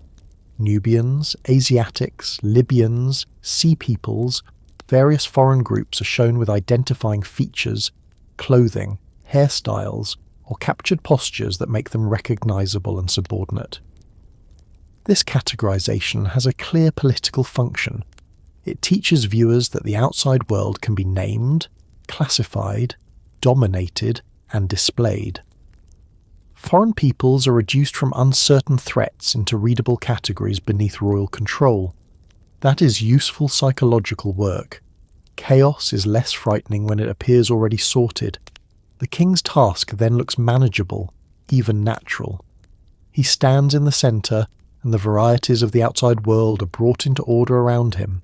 Sometimes monuments even preserve fear by aestheticizing it. Bound captives become formal motifs. Piles of severed hands or listed enemy dead become evidence of victory and administrative neatness at once. There is something coldly effective in that. Violence is not shown merely as frenzy. It is shown as controlled, counted, incorporated into royal success. The message is not that Egypt loses itself in war. The message is that Egypt masters war and turns it into order. This is much more intimidating. Anyone can be wild. A state that is violent in an organised way appears far more durable. And then there are the colossal statues themselves, which may be the purest expression of political scale in Egyptian art. They do not move, yet they dominate space. They do not speak, yet they silence argument by making the viewer physically small. A colossal seated ruler at a temple entrance or carved into a cliff face does not need to narrate his own greatness. The dimensions do it for him. He becomes part human, part landscape. That is useful for a monarchy that wants to appear more than mortal without entirely ceasing to be visible. The king's body is expanded beyond ordinary limits, and everyone passing by is reminded that royal power is not proportionate to theirs. Once again, fear is not created by a weapon in motion, but by the trained mind's response to scale and permanence. What makes all of this especially powerful is that Egypt paired monumental display with actual administrative and military capability. Propaganda alone can become ridiculous if reality collapses too obviously beneath it. But when strong imagery is backed by food, soldiers, scribes, fortresses, tribute, and strategic intelligence, then the imagery becomes believable enough to shape the world. Egypt often had that advantage. Its monuments did not stand in a vacuum. They stood above a functioning system. That is why they mattered so much. They were not compensating for weakness. They were amplifying strength. At the same time, there is a subtle kind of self-discipline in a state that builds like this. Monuments do not only frighten enemies, they bind rulers to precedent. A new king entering a landscape filled with the works of powerful predecessors is being instructed too. He must measure himself against them. He must maintain what they established or enlarge it. He must prove he belongs in the line. This can push rulers toward more building, more campaigning, more display, and more insistence on legitimacy. In that sense, Egyptian monuments were not only tools used by rulers, they were also pressures acting on rulers. The empire taught itself through stone. One could even say that monuments let Egypt keep fighting in the minds of people during periods when no army was present. A campaign ends, troops leave, the dust settles, Tribute is collected, yet the image of the victory remains on temple walls, in stelae, in royal inscriptions, in captured goods displayed before the gods, in statuary commissioned from the proceeds of conquest, in the names of foreign lands listed beneath royal power. This means victory keeps working after the battle is over. It becomes part of administration, diplomacy, and identity. That is a remarkable return on investment. A spear wins once. A monument can keep winning for generations. And perhaps that is the clearest way to understand the psychological weapon of empire in Egypt. It was not a separate thing from military force. It was military force remembered, arranged, enlarged, and placed where the eye could not avoid it. It was architecture teaching politics. It was stone doing what memory alone cannot do reliably enough. It was the state telling every subject, every visitor, every rival, and every future king the same lesson over and over. Egypt is not temporary. Egypt is not easily shaken. Egypt has defeated others, has the gods, has the wealth, has the organization, and has carved all of that so deeply into the world that even silence begins to sound like obedience. By the time a civilization can do that, something important has changed. Its weapons are no longer only the things carried by soldiers or stored in arsenals. Its weapons include expectation, habit, memory, display, and the simple exhaustion that comes from trying to imagine a world without the power already towering above you. And when all of those forces come together, the final question is not really which single secret weapon made ancient Egypt seem unstoppable, but what happens when geography, grain, kingship, soldiers, forts, intelligence, wealth, and memory all lock together so tightly that the whole civilization begins to feel like one vast instrument of control, which is perhaps the quietest thought to carry forward from here. By now, after all the forts and bows and grain and gold and stone, it becomes easier to see why ancient Egypt could look almost impossible to move. Not impossible in the literal sense, because no state in history has ever been beyond harm, beyond error, or beyond decline. Egypt was invaded, divided, weakened, restored, and changed many times. It had bad rulers, overconfident rulers, absent rulers, and probably a few rulers who would have benefited from being handed less power and perhaps a quieter hobby. It lost battles. It suffered internal strain. Foreign dynasties ruled parts of it. Priests became too powerful at times, generals too ambitious at others, and the old machine that seemed so steady from a distance could, under pressure, groan and split like any other human system. But even with all of that said, Egypt still created one of the strongest impressions of durability the ancient world ever produced, and that impression did not come from one brilliant device or one unbeatable army. It came from the way everything locked together.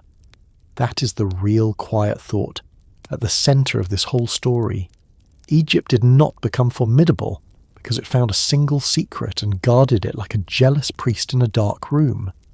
It became formidable because it built a civilization where geography, food, government, belief, military organization, wealth, and memory all supported one another so well that the whole structure could absorb blows and keep standing. Most kingdoms can manage one or two of those things for a while. A few can manage three. Egypt, at its strongest, managed nearly all of them at once. That is much harder to stop. A state with a good army but poor food supply can win briefly and then falter. A state with wealth but weak legitimacy can pay for force without inspiring loyalty. A state with belief but no logistics can produce grand ceremonies and hungry soldiers. A state with strong walls but no good intelligence may still be surprised. Egypt's strength was that its advantages overlapped. If one part strained, another could support it. If one ruler was less capable than hoped, the institutions around him were often old and strong enough to keep functioning. This is one reason the idea of secret weapons becomes more interesting the longer you sit with it. At the beginning, the phrase sounds as if we are searching for some hidden object. some ancient advantage that can be pointed to cleanly and admired. But Egypt's deepest strength was not an object at all. It was a system. A system is harder to romanticize because it does not fit neatly into a museum case. You cannot place it under glass and label it with one confident sentence. It lives across many ordinary things that, when taken alone, seem almost dull. A river flood, a granary, a tax record, a trained archer, a disciplined infantry line, a garrison commander who actually stays awake on duty, a scribe who writes things down instead of trusting memory, a frontier fort with enough food to last through a difficult season, a king who can make authority feel sacred, a temple wall that tells everyone who won last time. None of these things alone explains Egypt. Together they explain a great deal. The first layer was always the land itself. Egypt was fortunate in the kind of fortunate that still requires intelligence to use well. The Nile gave life, movement, and concentration to the kingdom. The valley and delta provided a productive core. The surrounding deserts and harder approaches gave some protection and definition. This did not make the Egyptians chosen favourites of geography in some magical sense. It simply meant they began with a map that rewarded organisation. The state could grow along the river, authority could travel along the river, food could move along the river, messages could move along the river. Once that became the habit of the civilization, Egypt gained something very precious in politics and war, a centre that made sense. A kingdom whose heartland is clear, connected and fertile begins from a far better position than one scattered across lands that barely speak to one another. Then, that geography had to be turned into food, because a fertile map means nothing if the people living on it cannot organise its abundance. Egypt did. The Nile flood became agriculture. Agriculture became surplus. Surplus became storage. Storage became freedom from living only from hand to mouth. That freedom made specialists possible. Priests, scribes, builders, metal workers, administrators, soldiers, officers, and all the other people who keep a state from collapsing into local improvisation became sustainable because the fields could support more than immediate survival. Grain sounds humble, and it is humble, but it is also one of the most ruthless facts in history. A kingdom that controls food controls time. It can plan beyond next week. It can provision campaigns, survive shortages better than its rivals, feed labour on monumental projects, and keep institutions alive through strain. Egypt's armies marched because Egypt's fields worked, but food alone does not create obedience. Many fertile lands have failed to become durable states because their rulers never solved the problem of authority. Egypt's answer to that problem stood in the person of the pharaoh. This did not mean every pharaoh was wise, effective, or loved. Human beings do not become gods merely because the court writes it down in larger letters. What mattered was that kingship in Egypt was built into the whole structure of order. The pharaoh was not presented as a strong man negotiating with competing interests on roughly equal terms. He stood above ordinary competition. He represented continuity, divine sanction, proper rule, and the maintenance of what Egyptians understood as the right arrangement of the world. That made command heavier. It made taxes feel less like theft and more like duty. It made war something greater than a contest over land.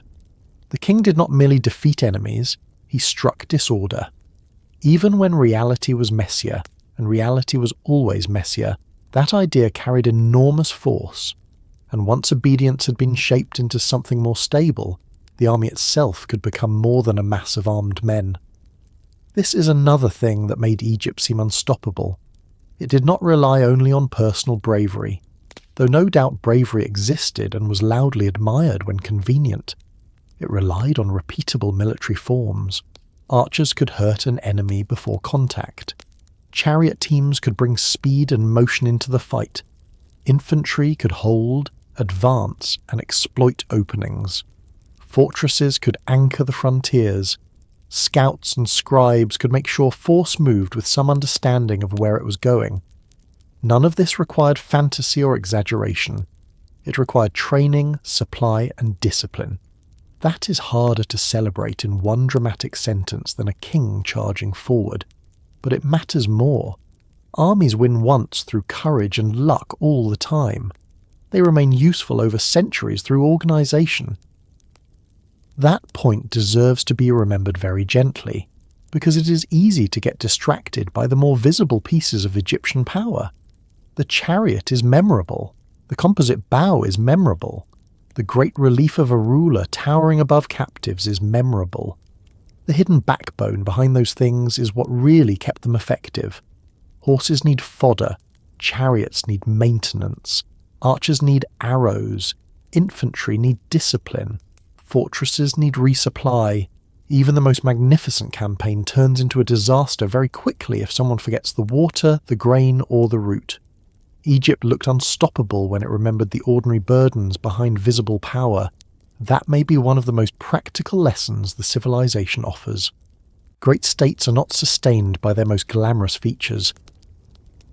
They are sustained by the quiet systems without which the glamorous features collapse in a week. The frontier reveals this especially well. An army can win a battle, but only a state can hold a border for long. Egypt learned how to do that by turning forts, routes, crossings and choke points into instruments of continued control. That made a tremendous difference. A temporary victory frightens people for a season. A permanent garrison changes their daily calculations. A defeated local leader might still hope the conquerors will go away. A stone fort with stored grain, armed men, and regular communication to the centre tells him that hope requires more imagination than evidence. Egypt's fortresses were not simply defensive structures.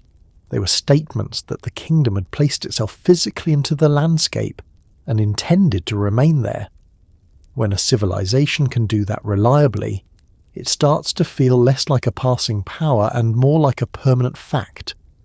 Information deepened that impression. Egypt did not only strike hard, it often saw earlier than its rivals, or at least when functioning well it tried to. Scouts, envoys, frontier officers, scribes, messengers, and administrative records all help the state know where trouble might begin. That matters because the strongest kingdom in the world becomes foolish if it moves blind. An army sent by guesswork is only a larger gamble. Egypt's habits of writing and recording made it unusually good at converting observation into usable knowledge. A delayed tribute payment could mean trouble. A report from a fort could shape a response. A list of supplies could determine whether a campaign was sensible or reckless. The hand holding the reed pen was as important to the kingdom's endurance as the hand holding the spear. One created memory, the other acted on it. Then there was wealth, which made everything else last longer. This is another place where people can become distracted by appearance. Gold masks, jewellery and royal display encourage the impression that Egyptian wealth was mostly ornamental, as if the civilization simply liked shining things and happened to be very good at obtaining them. It did like shining things, certainly, but wealth in Egypt was not decorative in any shallow sense. Wealth meant choices. It meant the ability to reward soldiers and officers, to maintain horses, to support fortresses, to impress allies, to manage subject rulers, to fund building, to survive setbacks, and to keep institutions from unravelling the first time a campaign proved more difficult than expected. Poor states can be fierce.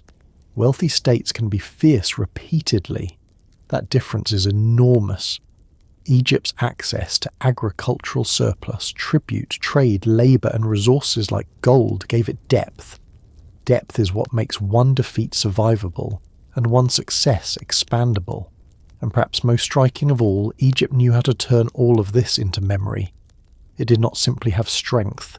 It displayed strength, repeated strength, carved strength, and placed strength in the paths people walked every day. Temples, stelae, victory scenes, colossal statues, and lists of subdued peoples kept teaching the same lesson. Egypt wins. Egypt is ordered. Egypt is backed by the gods. Egypt has always been here. That last idea may have been the most powerful of all. A state that appears old, stable, and permanent discourages resistance before resistance begins. Subjects become cautious, rivals become calculating. Foreign envoys arrive already half convinced that this kingdom must be treated seriously. Even later rulers inside Egypt are pressured by the monumental memory of earlier ones. The stone speaks both outward and inward. It frightens enemies, and it disciplines heirs. Once you put all of that together, the image of Egypt as unstoppable starts to make sense without needing to become literal. Egypt was not truly unstoppable in the childish sense that nothing could ever touch it. It was unstoppable in the more serious sense that stopping it was rarely simple. To defeat Egypt, an enemy often had to do more than win a battle. They had to crack a whole arrangement of life. They had to challenge a state fed by a river, defended by geography, supported by surplus, legitimized by sacred kingship, equipped with trained soldiers, anchored by forts, informed by records, funded by wealth, and amplified by monuments that made Egyptian power feel older than any one generation. That is a great deal for any enemy to take on. It is the difference between fighting a ruler and fighting a civilization. And civilizations, at least the strong ones, do not survive by force alone.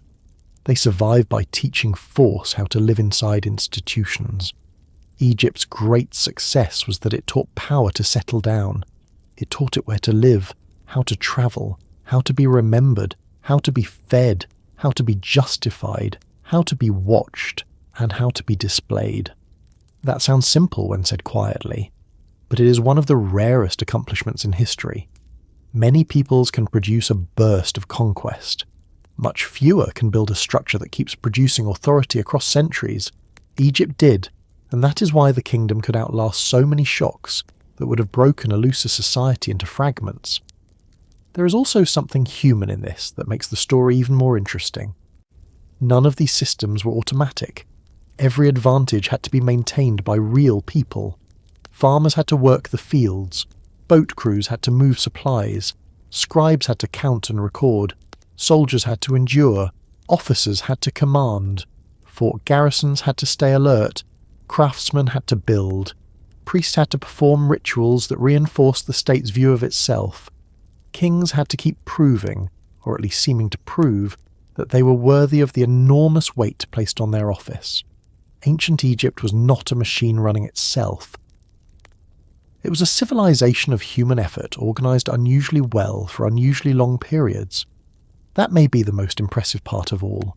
Not the idea that Egyptians possessed some lost, impossibly advanced secret, but the fact that they took ordinary human tools, ordinary institutions, ordinary fears and ordinary ambitions, and fitted them together so effectively that later ages still look back and feel the pressure of their achievement.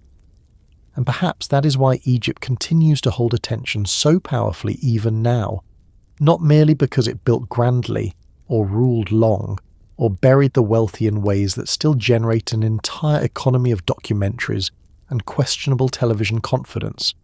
It holds attention because it seems to reveal something basic about power. Real strength is rarely one thing. It is rarely the sword alone, the king alone, the gold alone, the wall alone, or the prayer alone. Real strength happens when each of those things supports the others, when the food supports the army, when the army protects the frontier, when the frontier protects the fields, when the king sanctifies the structure, when the scribes preserve it, when the monuments teach it, when wealth renews it, when memory carries it forward. Then a kingdom begins to look larger than itself. That is the thought worth keeping as the room grows quieter. Ancient Egypt seemed unstoppable because it did not ask one part of life to carry the whole burden. It spread power across land, labour, faith, wealth, discipline and time. It made survival a shared arrangement. It made rule feel natural, defence feel organised, and victory feel permanent. It knew that a state endures best when its weapons are not only the things held in the hand, but also the things built into the habits of the world around it. And somewhere out there in the dark, with the Nile moving slowly under a night sky no less real for being ancient, a watchman still stands on a wall, a scribe still bends over a list by lamplight, a boat heavy with grain still presses north on the current, and the old kingdom, for a little while longer, still feels as though it can keep going.